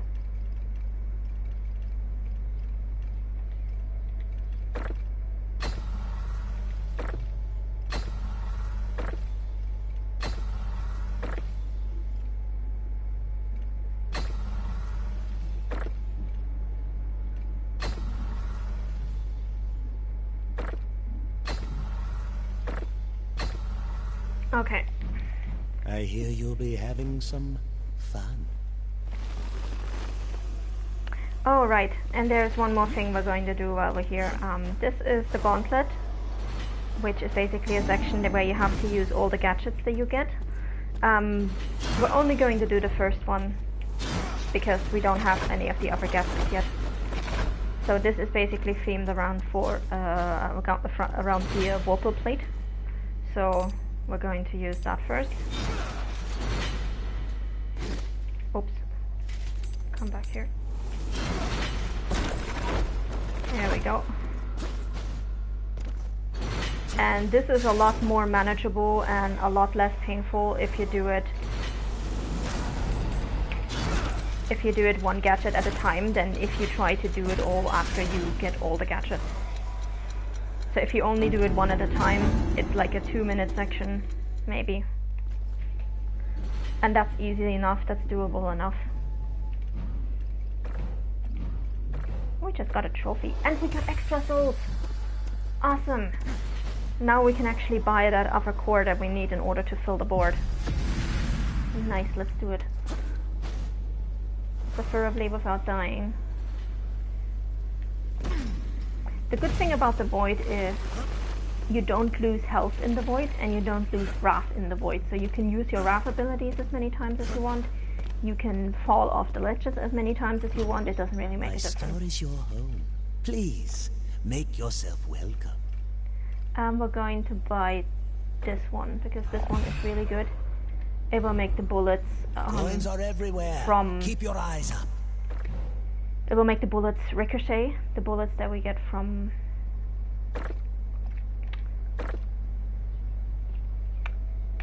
the shadow clones. Sorry, I completely lost the thread there. So that's going to be a very important core. So we have one core that doesn't really fit its assignment, which is okay, but at least we've got both of our major cores activated. And we should now be horribly overpowered for the next level. Yep, recommended power level 170 and strife is 236. We got this.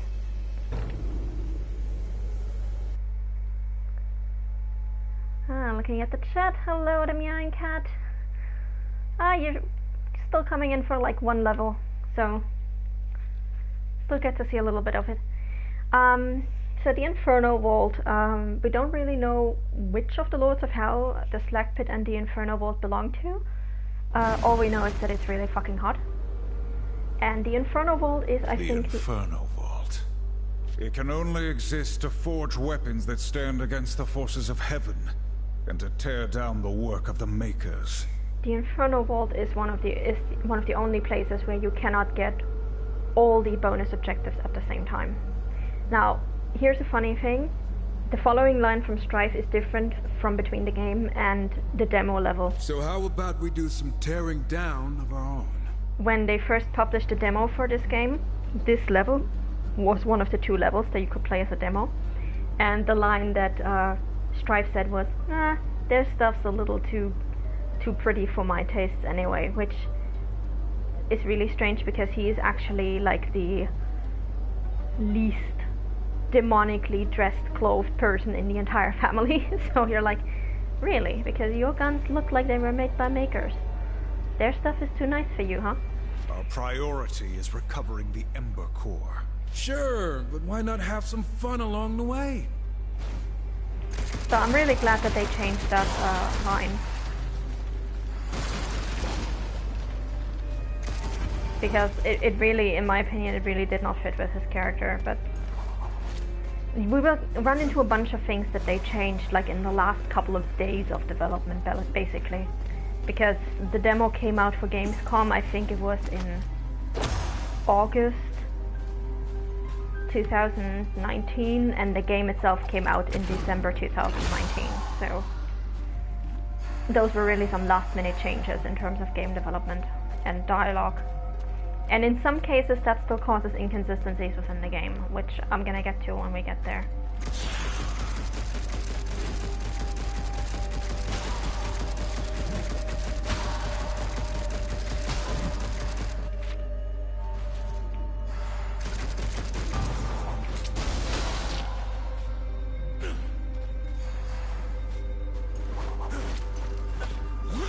Oh, hi there, Lee. You're a little late to the party. Now in this level we are also going to encounter one of my least favorite enemies in this entire game for the first time, and that's the demonic magus. Now here's where I said the controls become really awful, because sometimes you have to push right in order to actually go right or turn right, sometimes you have to push left, sometimes you have to push either. It doesn't really have any consistency. These guys, I hate these guys so much. They are super hard to hit because they tend to just up and disappear on you, like this. And they are relatively slim enemies as well, and these fireballs just follow you all over the place. Boom boom, sucker! So these guys, whenever I can do an execution on them, I do it because I want to get rid of them as fast as possible. You can see, we just lost a bunch of health to this guy.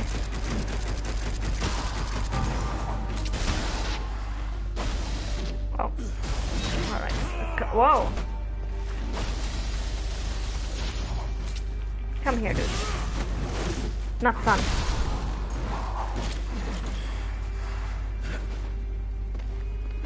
Yeah, Hell's got some very nice lava rivers. And I do really like the level design of this game. Even though I am a little disappointed that we spend so much time in levels that are designed to be hell, and so little in levels that are actually designed to be heavenly. So we do actually, within these entire series, spend an outrageous amount of time either in hell or on a post-apocalyptic Earth, and very little time in heaven, which I think is a shame. So I hope that in Darksiders 4 we'll actually get to see some angelic realms, or some more angelic realms.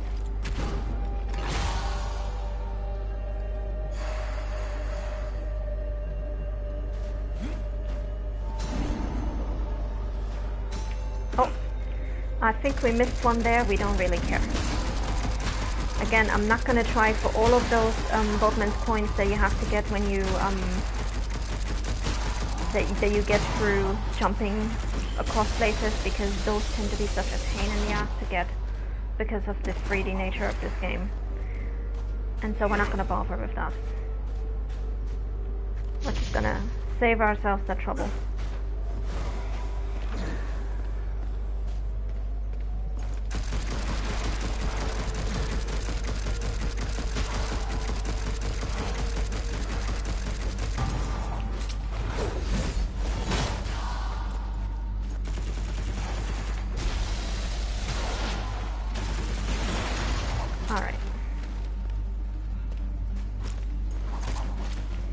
gonna make sure that I don't forget anything here.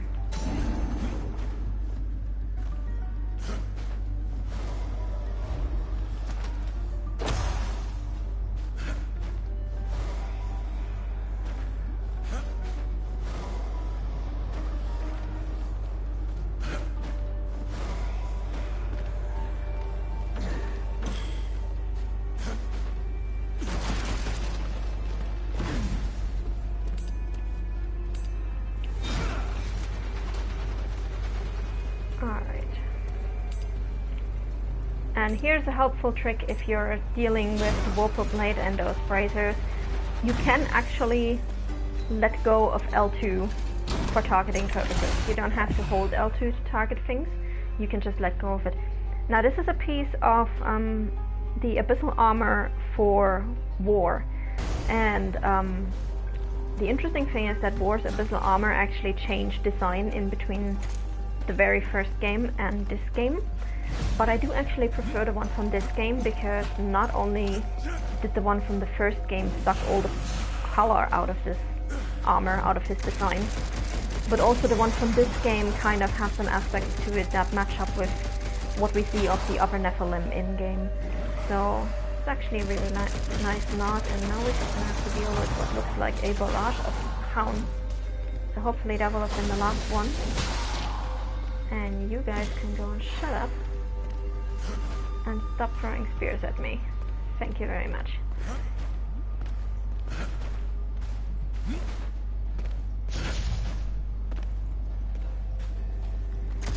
Again, I'm trying to make sure that I don't miss anything here, but this place can be pretty frustrating.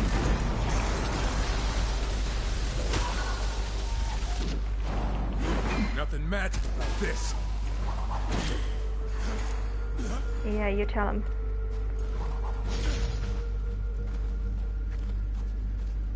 Look around you, brother. The fiery ambition of demons looking to upset the balance. This is why we fight. But what about Fulgrim? Isn't helping him gonna upset the scales? I'm pretty sure he doesn't want the Ember Core for decoration.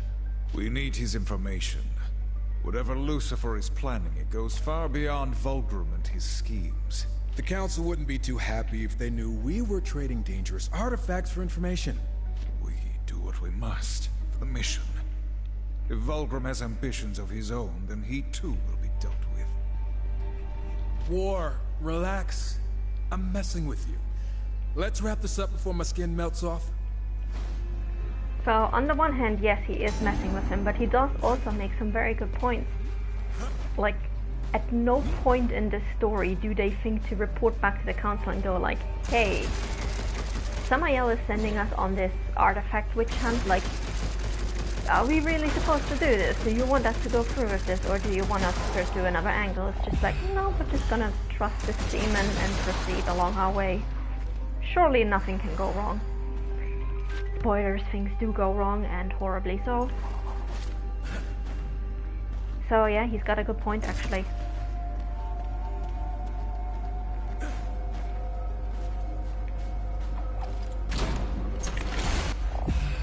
Alright, now this is the second Wrath ability for Strife, which is the Caltrops.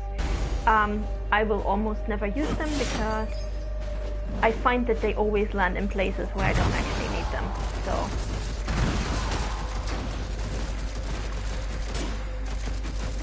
I don't know, like, I don't really find much use for them, but some people really like them. Certainly something different, because all the other abilities are much more offensive based instead of defensive, like the Caltrops.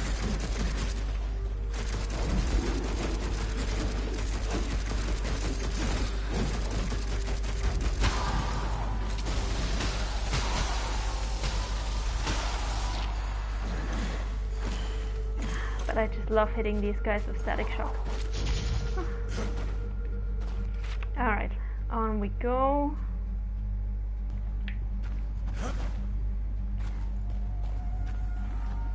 I think all the way to the left first. Because if we go up, we're already getting to someplace else that we don't actually want to go to yet.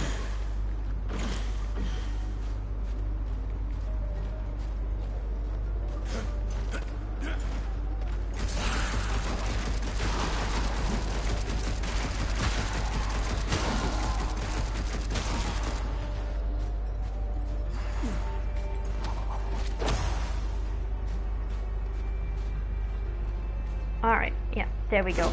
Another limbo chest. So these will always give you creature cores, nothing else. Which, depending on whether you already have your creature cores maxed out or not, can be either very helpful or very unhelpful.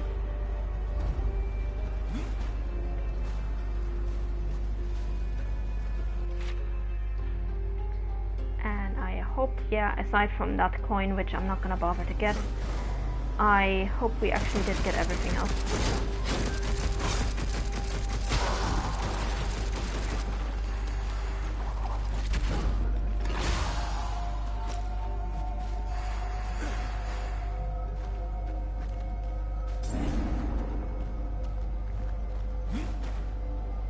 We should be getting some up soon, so...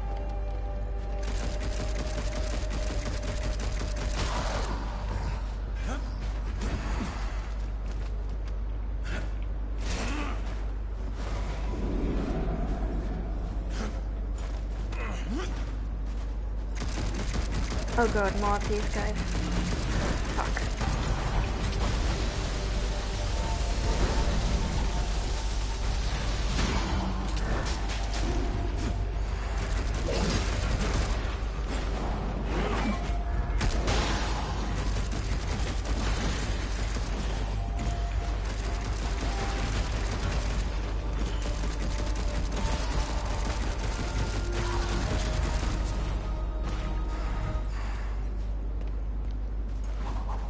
Alright, there we go. Here's our map. Let's see if we missed anything.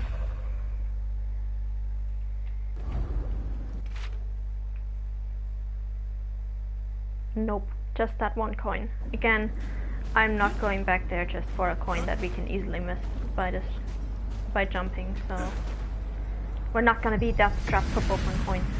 And this is where the isometric view really sucks, because just getting the angle right to actually hit those levers is such a pain in the ass.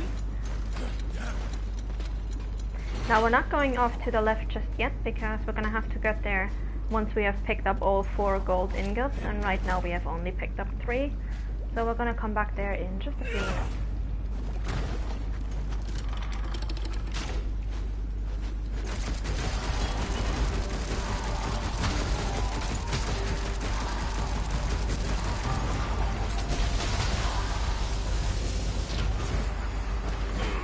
Ouch.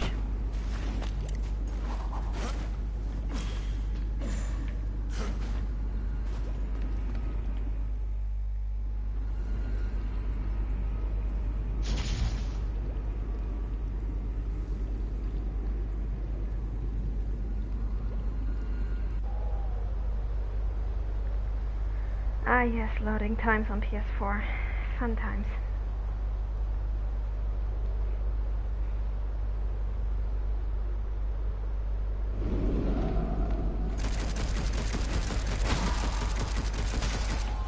God damn, it is hot in here. Visor's fogging up. One of the many reasons I choose not to hide behind a ridiculous mask.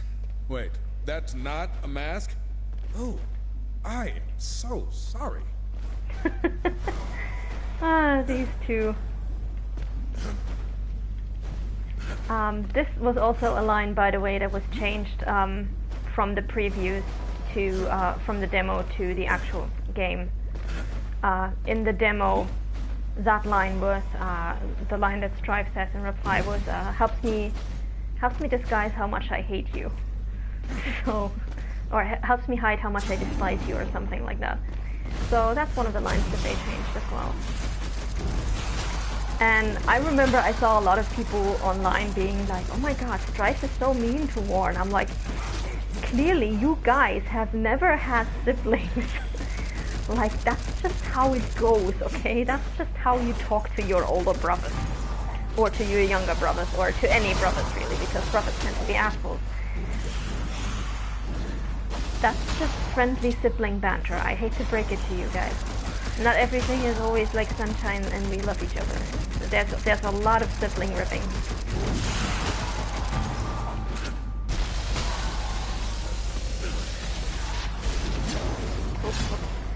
And here I'm gonna try to jump back and forth between these platforms, because every time I jump, it's another time that they have to come after me, and that's gonna help me get some distance from my opponents. Especially important with this big guy, because you don't have much room to move here because of the lava. Also, one thing that we're gonna learn in this game, both in this level and in the next, is that Strife really does not like warm climates. Like, he actually prefers the snowy mountains, so he's like, yeah, if it's cold I could live here, but this place is like, nah. Ouch. Alright. Damn, we've lost a lot of health. Oh well. We'll survive.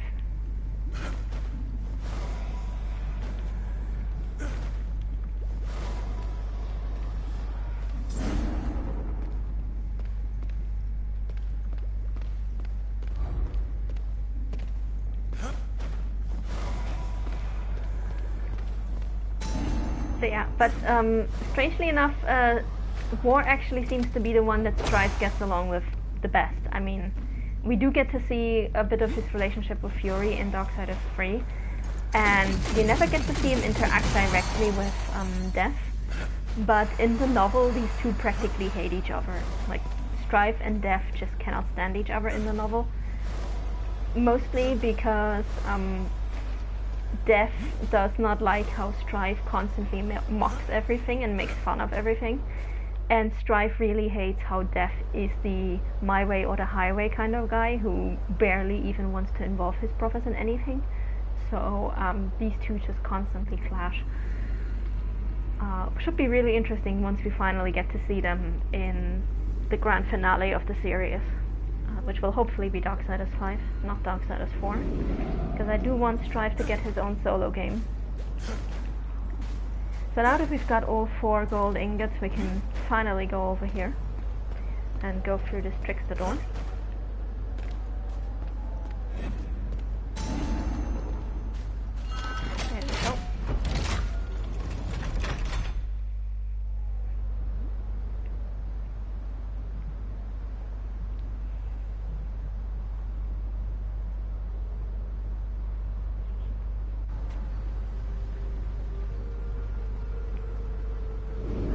There we go. Hell's Forge. Definitely not the only forge in Hell, but one of them. Let us see what we can make of this.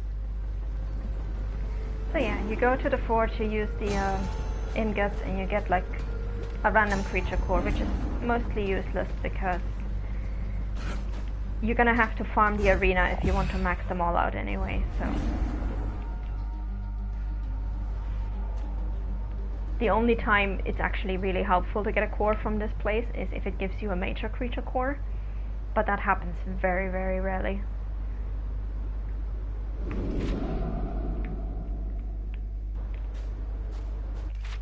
Alright, let me just see.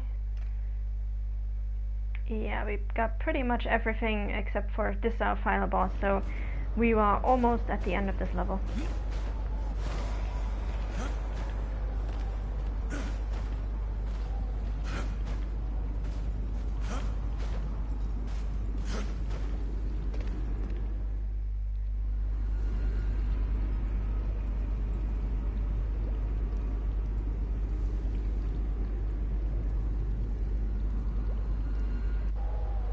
I'm trying to remember what the boss for this level is.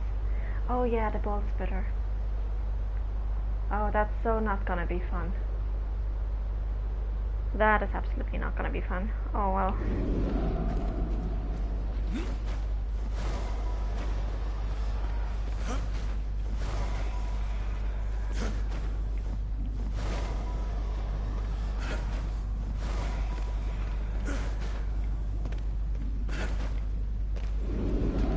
Alright, and we are now going to get to what is supposed to be, I guess it's supposed to be a horrible platforming section, but it's actually so much more enjoyable than Leviathan's Landing.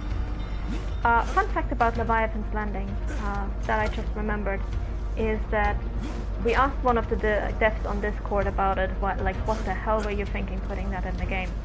And he basically told us that one of the developers, he basically told us that they had never expected anybody to even try to complete Leviathan's Landing, so it had been deliberately designed to be a really, really hard and sucky punishing section, and I'm like, well, gee, thanks for putting creature cores at the end of these sections, you know? Like, if you didn't want anybody to complete those ever, maybe you should not have put something at the end of it as a reward. Maybe it should have just been something that you can do for bragging rights, and then it would have been fine, but no. Anyway. Go! Go! Go! That lava's coming fast! This is absolutely relaxing compared to Leviathan's Landing, so... Which is part of why I wanted to do a bit of Leviathan's Landing before this level. Which makes this... Is this the kind of fun you were hoping for, brother? Oh yeah! I'm having the time of my life over here! If you have done a little bit of Leviathan's Landing before you go into this section, it just makes this section so much more enjoyable. Because you're like, oh, this is not actually that bad. So this is our boss. We can't actually hurt him from over here, sadly. Just want to shoot him right now, but we can't.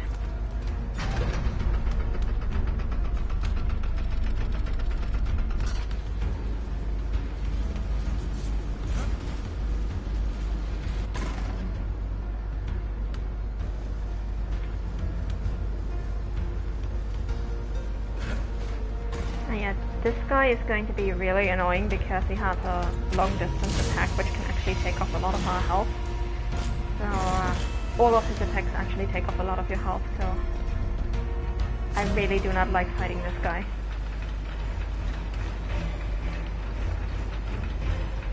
At least not as underleveled as we are right now.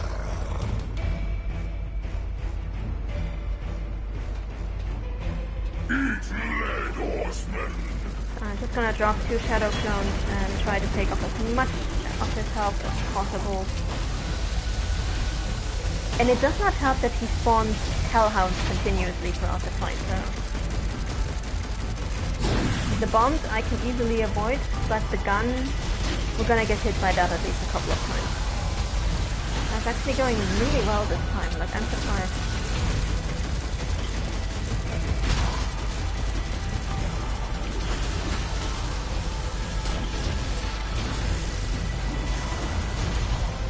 Oh wow. Okay, never mind me. That was actually really easy this time.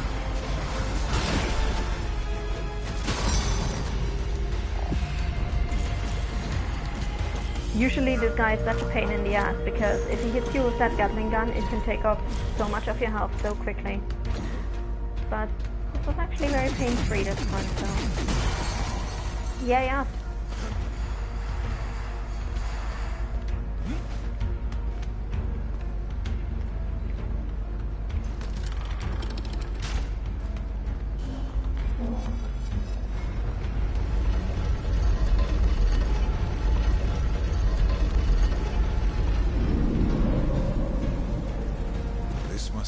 Ember core Dees spoke of. I guess one of us should grab it. Would you like me to do it? Hey, I'll watch your back. Well, gee, thanks. What a nice brother. Ah! I knew it! Level collapse! Waves of enemies? We've already killed everything. Didn't I tell you this was gonna be fun? This line was also changed from the demo. I think in the demo Strife says, I know, I just wanted to hear you say it. Which honestly I think fits better than this, but oh well. So anyway, that was the Ember Core, so now we're going back to the Void. I think we're gonna talk to Samael and Dees, and then we're gonna call it quits for today. I might try Leviathan's Landing one more time, just so that maybe, hopefully, I can get it out of the way. Oh hi, Satchelier. Wow, you're coming in just at the tail end of the stream. I'm so sorry. Now I kind of feel bad for wanting to end the stream so quickly. Okay, I think we can do one more level. Good to see you, Horseman. I wasn't sure you'd return. Try not to sound so disappointed. Hey, did you move some stuff around? The Void. is in constant motion. It is fluid. Everything changes. There are secrets to be uncovered here. Cool? Pretty much my reaction as well, yes. We've recovered the Ember Core, but we are no closer to finding Lucifer. Which brings you closer to the edge of my blade. As I've said, all things are connected. The Ember Core will serve as a power source and a beacon.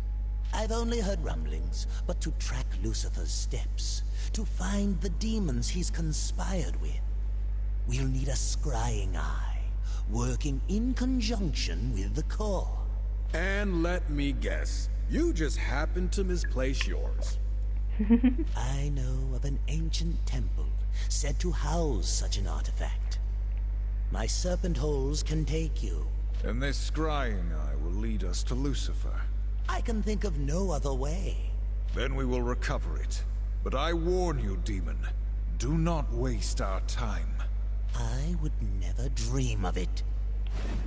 No, of course not. You're just sending us through all the realms, picking up your shit for you.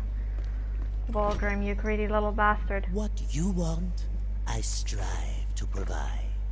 Yes, we're It's playing only in money. timeline order, so we are playing this one first, and I think I'm actually gonna pick up these cores, not so much because I need them, but because I want to have more cores to fill out the board I hear with. you'll be having some fun. So this will allow us to actually place more creature cores. So we're gonna redo this board just for a minute. We have the Angelic Beast. We have increases health by 5, attack power by 5. Okay, let's do this. Let's see what we can put. Phantom Guard goes well over here. Shadow Clone. We still only have one single attack core. That is just so sad. Hot streak build up. Reviving a player is completely useless for us because we're playing single player, so we will never actually have to revive a player. But it does come in handy to have that spot, to have another core to fill out a spot on the board. So that's why we're basically doing that. Let me see, how many more cores do I have? 3, so I won't be able to make it all the way over here. But I can put this over here. Okay, so not a perfect setup, but still pretty good. Oh, and more creature cores.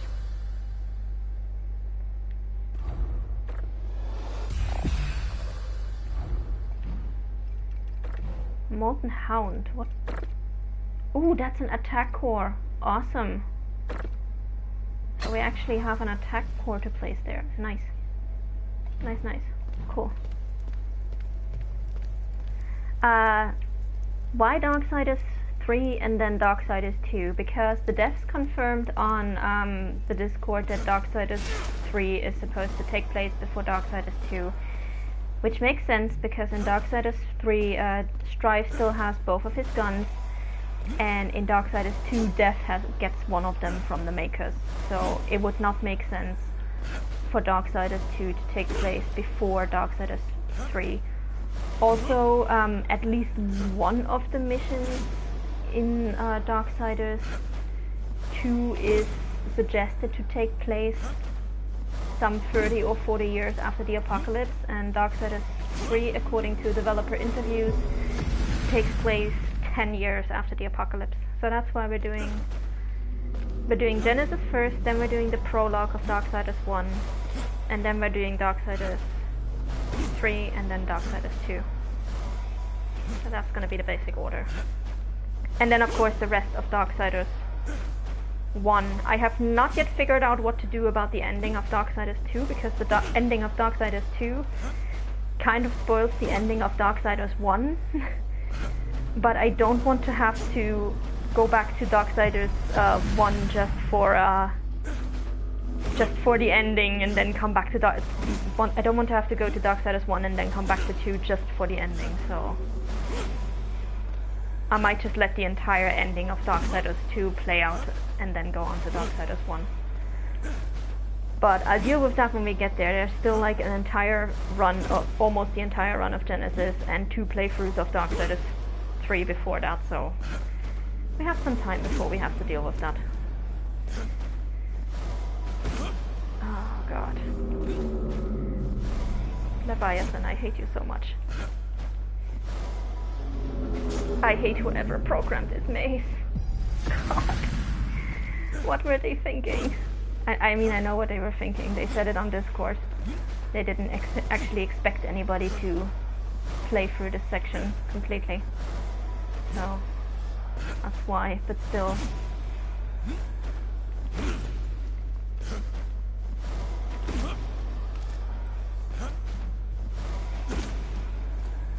I can't get directly over there. That won't work. Oh, okay, fuck it, no. Yeah, it's going to be months of Sunday streaming. Like, we're not going to be finishing this year. I don't think so. Because this game alone takes like 20 hours to get through. Anyway, that's enough Leviathan for today. We're gonna go to the Icebind Cavern. War, why are you so underleveled? What the fuck is wrong with you? Okay. Anyway, let's go find that scrying eye. One more level, and then we're gonna call it quits for today.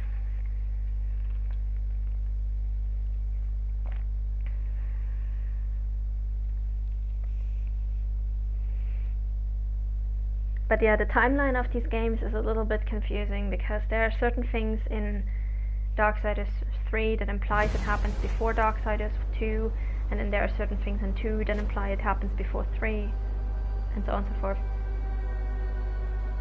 Okay, so unfortunately this audio line does not... Are we sure this is hell? Oh, it does. Cool. I could live here. So yeah, Strife does actually prefer the colder climates. So I'm guessing if wherever he has his home, it's probably some snowy mountain world. This is a realm of endless suffering. Embrace the desolation. It suits our work. Embrace the desolation. Do you ever listen to yourself? Vulgrim mentioned 4 beacons that must be lit to unlock the temple entrance. Then let's get to it. Yeah. Sorry that you had to work through the that you had to work on Sunday stuff earlier. That's the thing with streaming. Like, I know I have a few people who always watch my streams, and I try to schedule my streams in a way that those people can get the most out of it. But there's always going to be something that's got to give. Especially since people are coming from different time zones, living in different places. So Sunday 8 p.m. is going to be, well, Sunday 8 p.m. Irish time. I don't know where any of you guys are.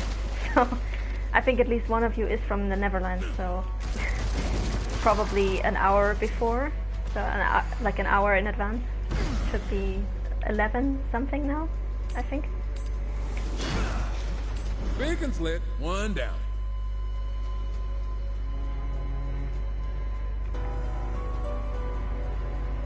So anyway, in this level we have a bunch of bonus stuff that we cannot get yet, which we have to come back for, so this is another level that we definitely have to do twice.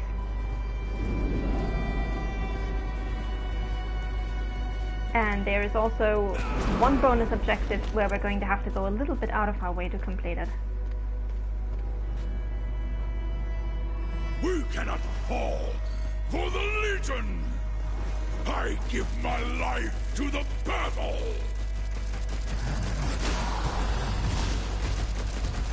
Okay. Come here, guys. Everybody get some electricity.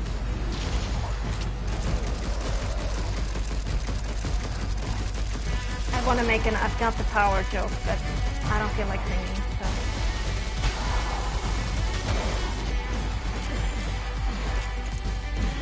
Was that all of them? Really? Wow.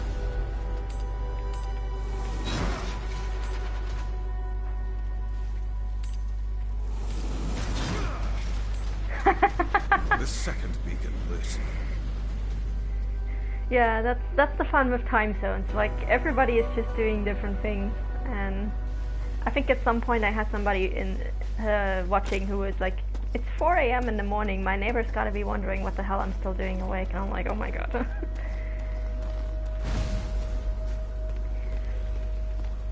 All right, so gonna have to wake up this little fallen hound here. Sorry, wake you from your nap, but I wanted that chest. And this was a classic case of PS4 controls not working as they should, because I was actually holding down the trigger the entire time that I was backing off, and it just did not fire. Now these guys, in this game they are called Fallen Hounds. In the first game they were called, I think they were called Gore Claws. They had a different name in the first game. I would have to look it up in the art book. But yeah, these guys changed names in between games. So even the games themselves are not 100% clear on the terminology of some of these enemies.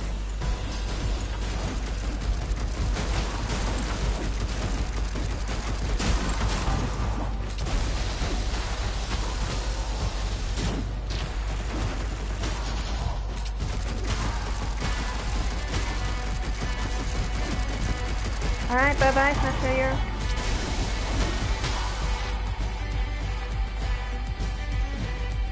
Alright.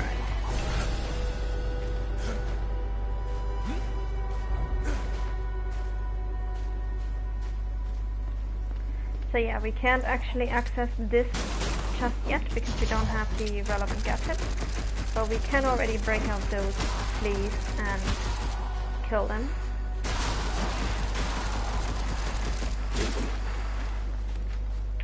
Alright.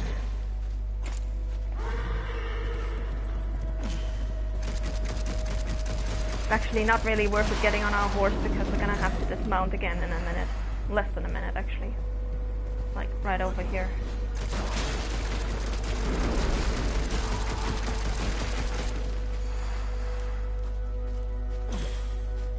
Oh yeah, the music is amazing. Gareth Coker, I think, wrote the music for this. And he did a phenomenal job, especially the main theme that plays in the main menu. Like this and Batman Arkham Origins are probably the only two games I've ever played where I would just like stay in the main menu for a couple of minutes just to listen to the music. So good. And unfortunately PS4 has a bug where the music that's supposed to play over the credits does not play. So it's just a shame because the credits theme is actually an even more badass version of the main menu theme. So shame that that doesn't work correctly on PS4.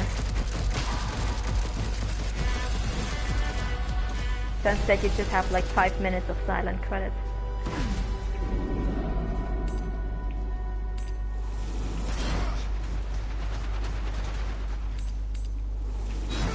One more to go.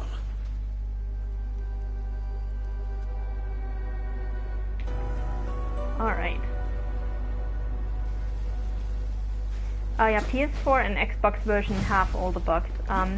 There used to be, up until like 2 patches ago, there used to be a bug on the PS4 version where everything in the voice, like every single line of dialogue in the voice had like a reverb echo effect on it, which was really, really annoying because you could barely understand the word that Samael was saying.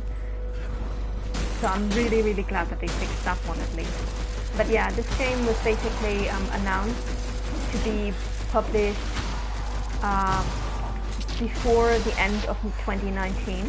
Winter 2019 was what they said, and then we got increasingly closer to the end of the year, and everybody was like, this, by the way, we can also not use yet. And people were like, so when is this game coming out? When is this game coming out? And then they announced it, and they were like, it's coming out on December the 5th for PC. And then later for Xbox and PS4, because Xbox and PS4 are not ready yet. And that was already the first bit that pissed people off, quite understandably. But then it didn't even launch in like a nicely clean state for PS4 and Xbox, and it's really sad because this game deserves so much better. Now what you want to do here is you want to create, I hate this ghost hook gadget, you want to create like a little bridge of exploding bombs, because you will not be able to hit that angle if you just throw it over here. You will not be able to hit that angle to that brazier that you need. So that's number one.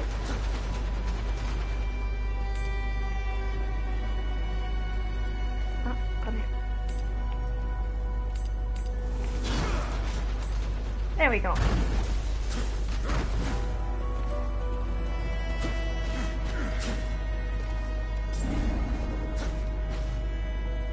So the PS4 and Xbox versions are definitely less buggy now than they were upon release, but yeah, still pretty bad. Also, it was set as a as kind of a trade-off for being released later.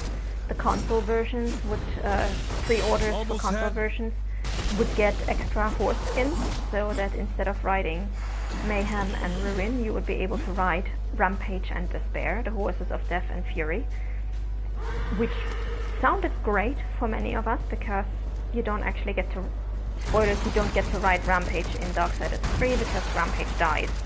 That's part of the story. And so a lot of us were like, yeah, this is great, we're finally gonna get to actually ride Rampage and it's gonna be awesome. And then it turns out that, first of all, the game was not available for pre-order on Nintendo Switch, so if you got the Nintendo Switch version, there was no way you could even pre-order it.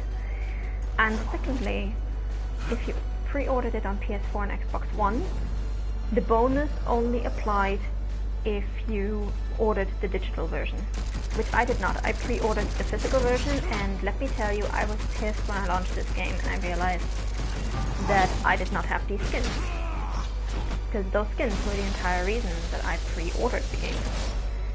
And we pointed it out to them, and they were basically like, yeah, well, you should have asked if it was only digital or physical. And I'm like, well, screw you. So I am not pre-ordering another Darksiders game, I'm sorry to say.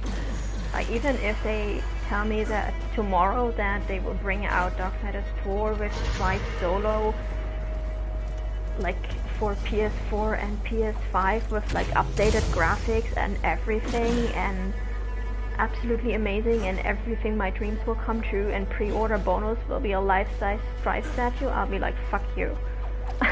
You are not getting any more of my pre-order money. Like, no, we're not doing it again.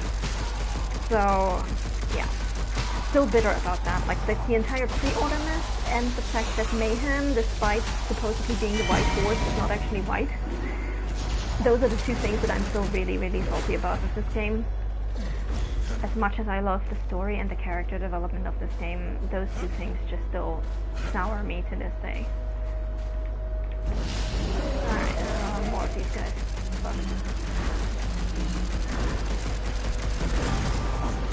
Oh.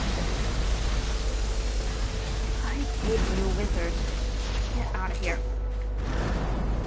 Nothing magic about this.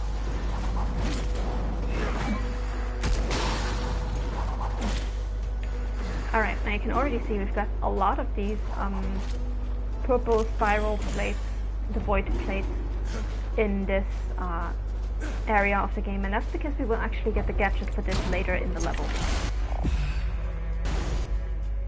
So this is another enhancement for War, which we're not going to use. There is actually only one enhancement that I will ever use for War, and that's the Vampiric Rune, which will be available for purchase from Volgrim quite a bit later. One thing I'll say about Hell, it sure is big. All the more reason we must act quickly. Lucifer will turn others to his cause while we search for him. Council sure does have it out for old Lucy. I don't envy the guy. Old Lucy, oh my god. He betrays the balance. We don't even know what he did. Our cause is just. Why must you always question? You should try asking some questions once in a while. Quit playing the good little soldier. But I guess it's easier doing what we do if we don't need a reason. Brother, for your sake, let us carry on in silence. So yeah, Strife He says he likes his job, and he does genuinely like fighting demons and taking down demons, but he does feel pretty conflicted sometimes about basically having to slaughter entire planets worth of creatures for his job. And yeah, he does definitely have some PTSD from Eden, which will become clearer the further you go into the game. And honestly, as best as I can tell, all 4 of them have PTSD from Eden. It's just they all deal with it differently, and it manifests differently for each of them, which is pretty accurate to real life. Like, PTSD is not a one-size-fits-all kind of mental issue. Oh, ouch. So this is what happens when you die in single player, right? You just switch to the other character for a moment. If we were playing multiplayer, we would have to wait for the second player to revive us. Since we're playing single player, we just skip to war and have to play as war until Strife becomes available again after like 20 seconds. And that was my own stupid fault for getting hit there, so I deserve that one. Boom, boom, sucker!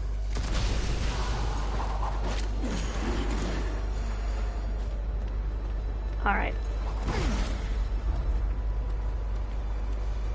Now, lighting these bracers is a bit of a pain in the ass. Hopefully we can get it all done relatively quickly.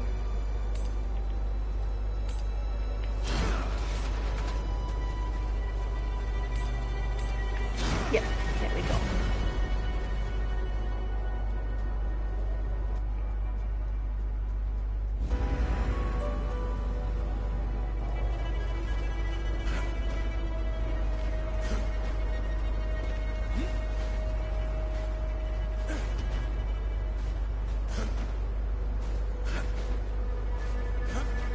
And I think that's actually everything we can do on the surface for now. We're gonna have to come back here once we have the void bomb to get some more stuff.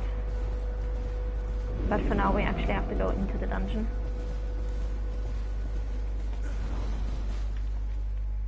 Alright.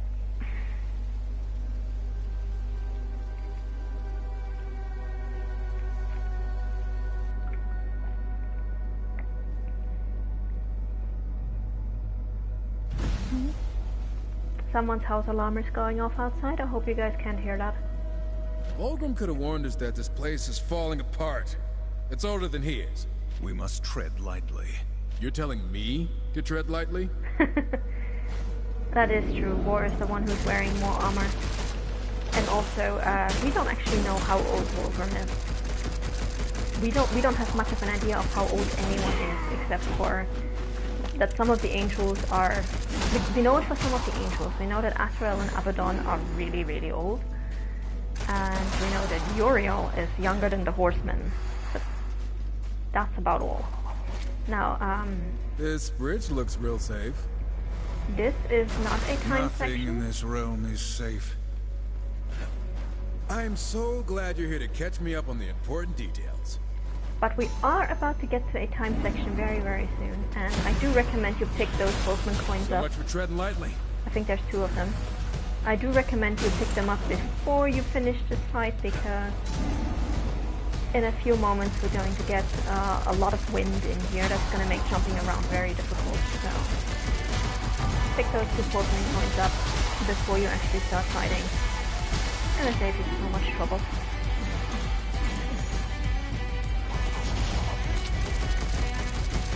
Oh, hi guys, what are you doing standing down back there? Come on.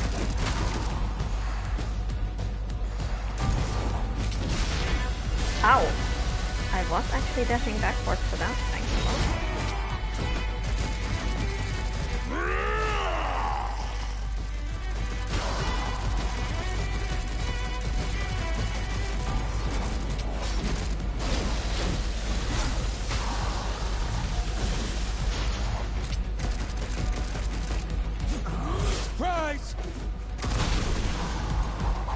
Alright, there we go. And there's the wind. So if you haven't picked up the Boatman coins by now, things are gonna get very, very tricky.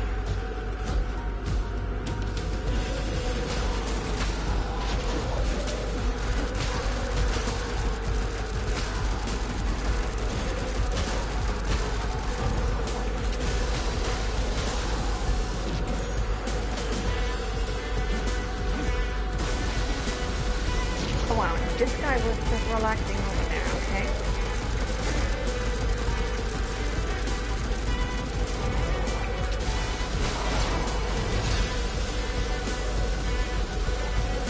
You are one, but we are many. Actually, we are two and you are one. But okay. Whatever you say, tough guy. Ah, there we go.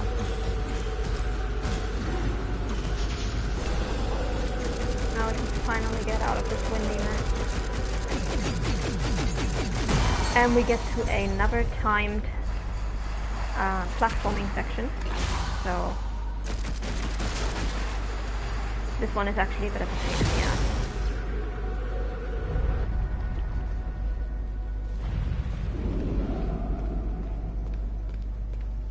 So I'm hoping I'll be able to get through The this whole damn place is coming down. very quickly. Make haste, brother.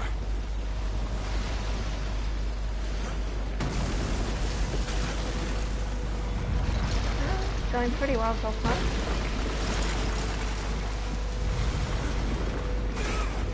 Yes. Awesome. Yep. That was close. Boop is one of his lines while he's executing enemies. One of his standard lines. Guess I spoke too soon. And he says that both for like really, really big enemies as well as for like little fleas, so which makes it even more hilarious. Like just casually slaughtering a giant axe-wielding demon. Boop.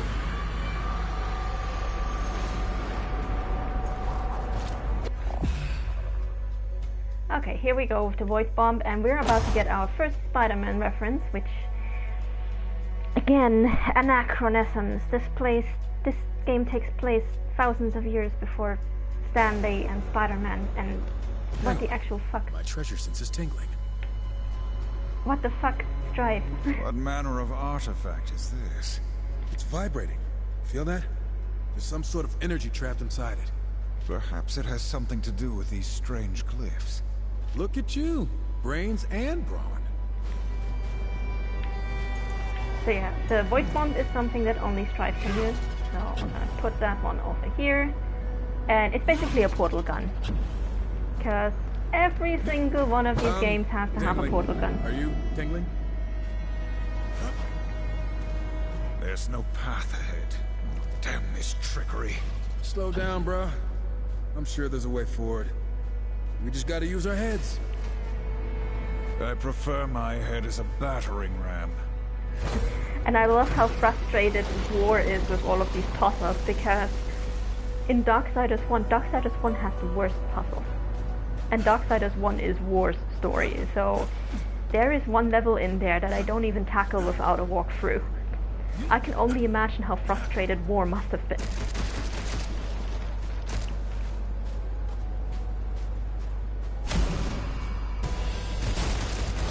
That can't be a good sound, can it?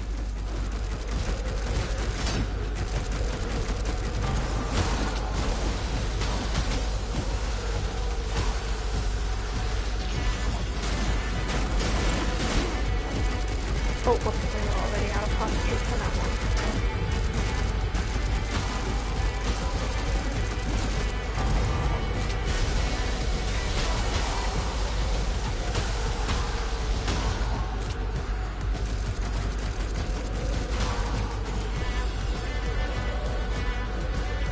We have more? Yes, we have more. Oh, this one, jeez. That's all? Okay.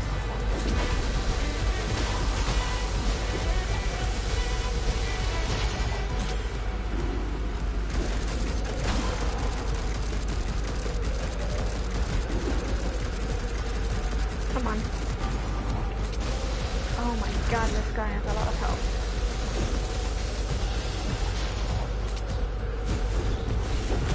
Back up! Back!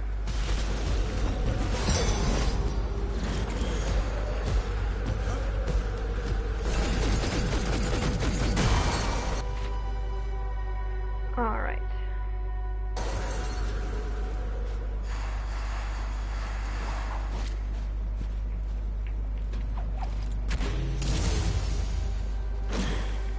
So now that we have the void bomb, we can finally backtrack. This area we're gonna have to come back to again later when we have another gadget. But we are going to quickly backtrack to the few places where we can actually use the void bomb, because one of those also has a new enemy type and one of the side quests for this area. So we're going to go back there just for a little bit. And then we're pretty much done with this level, so it's not going to take very long from here on out.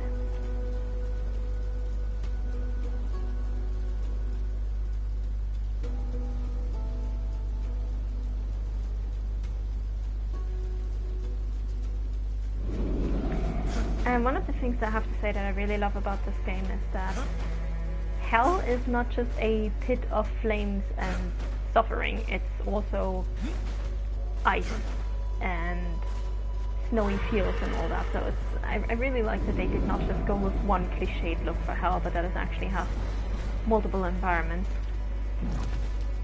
Otherwise this would have been very, very boring. Alright, I'll take care of you guys first.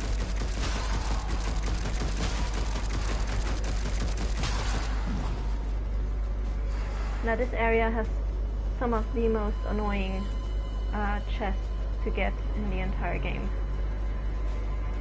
My god, can I please just drive? Please.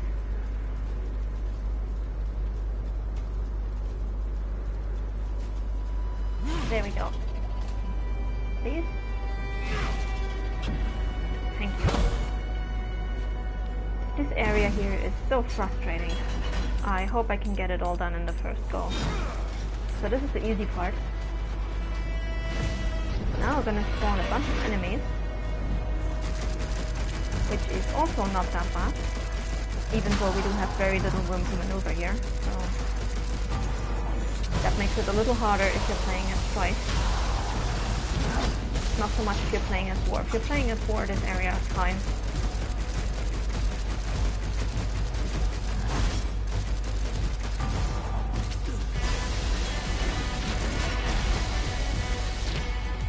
That's right.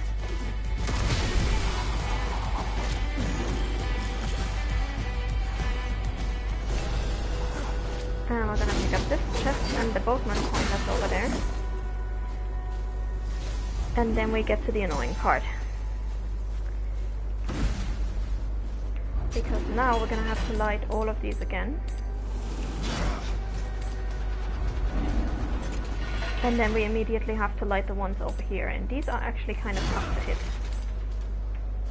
So as you can see, that did not work, so now we have to do it again.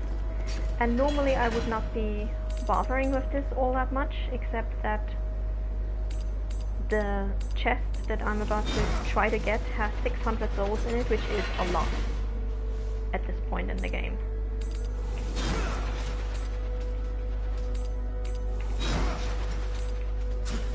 So I really want that chest.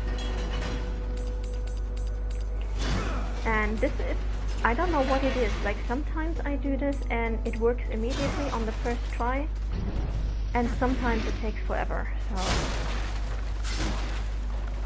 glad we finally got that done. Yeah, those torches are some of the worst. So as Warful Plate puzzles go, this is probably the worst one, I would say. Even the ones in the Gauntlet in the Void are not as bad. But we already did those, they were fine. It's as if the air itself has been cut open. Some kind of rift. You don't see that every day. Something stirs within. Prepare yourself. Alright, so these dudes. If you're playing this on normal, this is the only time you will fight these two dudes. If you're playing on higher difficulties, you will encounter them in some of the other levels as well. And these are called void maggots. So, we don't know much about them except that they are not from hell. Time for magic tricks. They come from this interdimensional rift, which we don't know where it comes from, where it leads.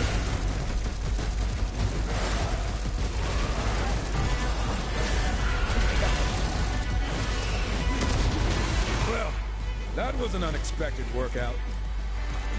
With the Oh, we creatures just got a dead, trophy it for this. appears the rift is sealed. Cool.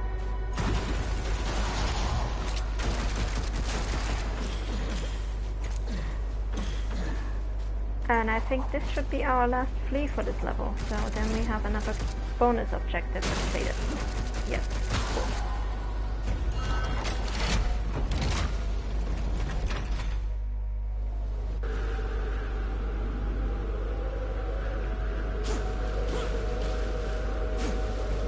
I really want to know what kind of ammunition he's using that can just open chests. But considering that Strife later says that he has never met a vault he couldn't crack, I would not be surprised if he came up with that ammo on his own.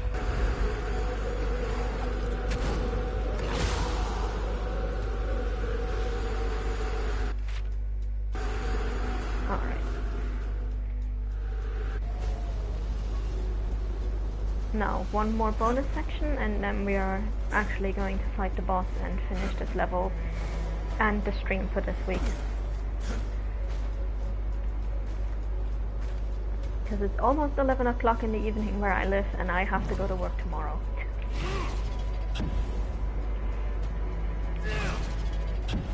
Alright. Now, you can accelerate this a little bit if you have the shadow step. Can make this a little easier for yourself. Otherwise, just let Strife jump for as long as you want. He will always get a little bit higher with each jump. So if you don't have shadow step, just wait. It's going to take a little bit longer, but it's still going to work.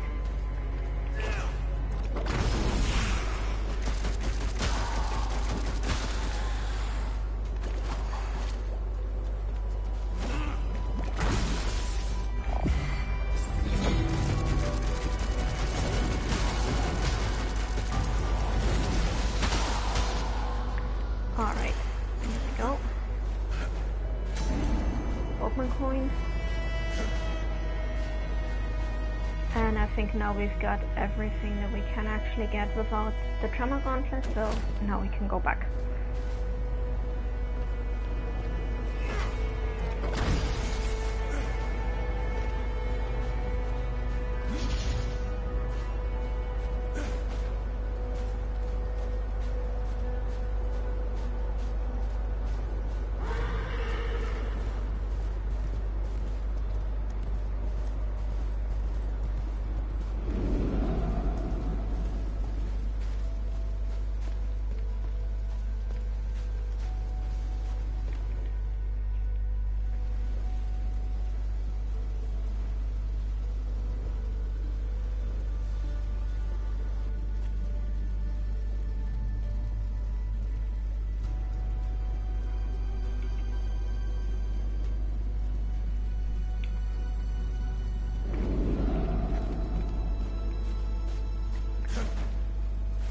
And thankfully we can just teleport right back to the shrine, because otherwise this would be a very long way to go. And I don't think we could even go back there because the bridge is gone, so... Now this boss battle that we're about to get into is very annoying. It's essentially one of the fallen hounds, just with fire, and with a few mages at the side. The good news is the mages die as soon as you defeat the molten hound, so just focus on that big molten hound, get rid of him, and you'll get rid of all the other enemies as well. And the core you get from that thing is not even all that great, so...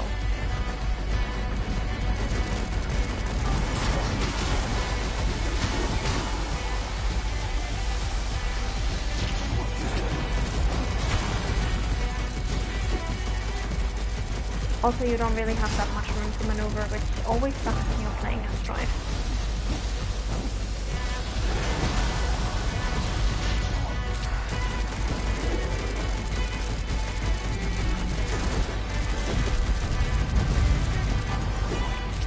So now we've got the mages coming in. Normally I would take them out first, but again, if we take out the Molten Hound, we also take out the mages, so I'm not gonna bother. And there we go. This is normal difficulty. I think there's like 2 harder difficulties that I could have picked, which I'm not interested in for this playthrough because we're mostly focusing on the characters and the lore. So normal is what we're playing on. That said, I have played this game on Apocalyptic before and it is bullet spongy as hell. Like if you're playing this on Apocalyptic, everything does twice as much damage and has twice as much health and nothing else changes really, so More infuriating puzzles. Poor War, he must have been so frustrated going through the Black Throne in the Darksiders 1 storyline. That must have been such a pain for him.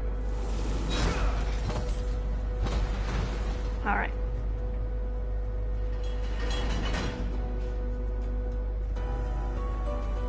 I did actually platinum this one on my main account basically.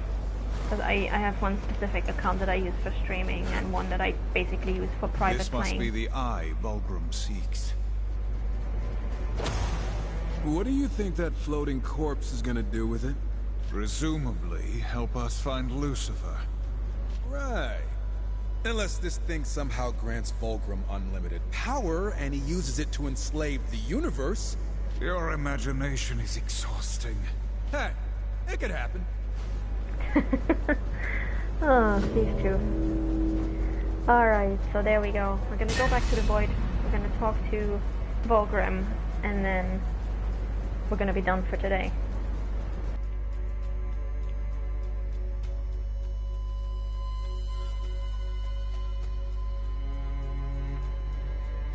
Honestly, the hardest thing for me about Platinum this game was you have to get all the creature cores. And that means you have to do at least one section of Leviathan's Landing and Wicked Killington at least once. And Wicked Killington, no matter which difficulty you pick for your playthrough, Wicked Killington is always on Apocalyptic difficulty. So those were probably the 2 most challenging pieces to get. Yes, yes, it's beautiful.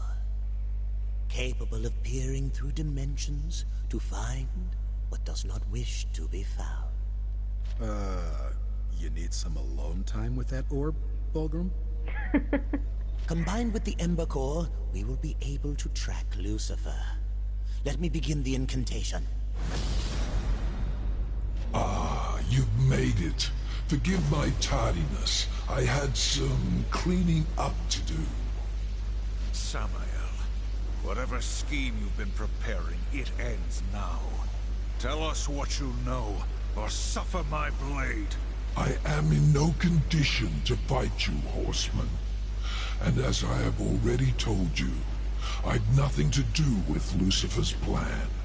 I trust my associate Vulgrim has been accommodating in my absence. If by accommodating you mean sending us to every corner in hell, risking our lives for some shiny rocks, then yeah. Hush! The Eye has found traces of Lucifer's dark essence. It appears he has paid a visit to the demon Mammon. Mammon? Lucifer conspires with Hell's masters? That bloated maggot. Why don't you horsemen go knock on his door? Perhaps cave his head in for me? We're not your errand boys, Samael. We serve only the Council. I will help you find the other masters. If they've joined Lucifer's plot, then binding them would serve us both. Begin with Mammon. We keep this temporary alliance until we unravel Lucifer's plot. Not a moment longer. Of course. Good hunting, horseman. I'll be in touch. So it's never explained where exactly in the hierarchy of Hell Hell's Masters are, because there has been talk of Hell's Masters and Hell's Lords, and the best as I can tell is that Lucifer is definitely the head honcho in Hell. Samael is the second strongest one after him, and actually in the first comic it's explained that Samael is basically next in line after Lucifer, and Hell's Lords or Hell's Masters are essentially demons who are powerful enough to have their own domain, their own realm, which they rule entirely over for themselves, whereas the rest is just like smaller clusters of people, basically, of demons fighting for power. Anyway, so that's going to be that for today. Thank you guys for joining me. I hope you had some fun. We're going to continue this next week. I'm probably going to start with some stuff in the Void, maybe try Leviathan's Landing again, and first the next part of the Gauntlet, and then we're going to continue on our quest to find Mammon and the other masters, and get into some more lore stuff. So thank you guys for joining me. Hope to see you again next week, Sunday, 8 p.m. Irish time. Until then, have a good one, guys, and stay safe. Bye bye.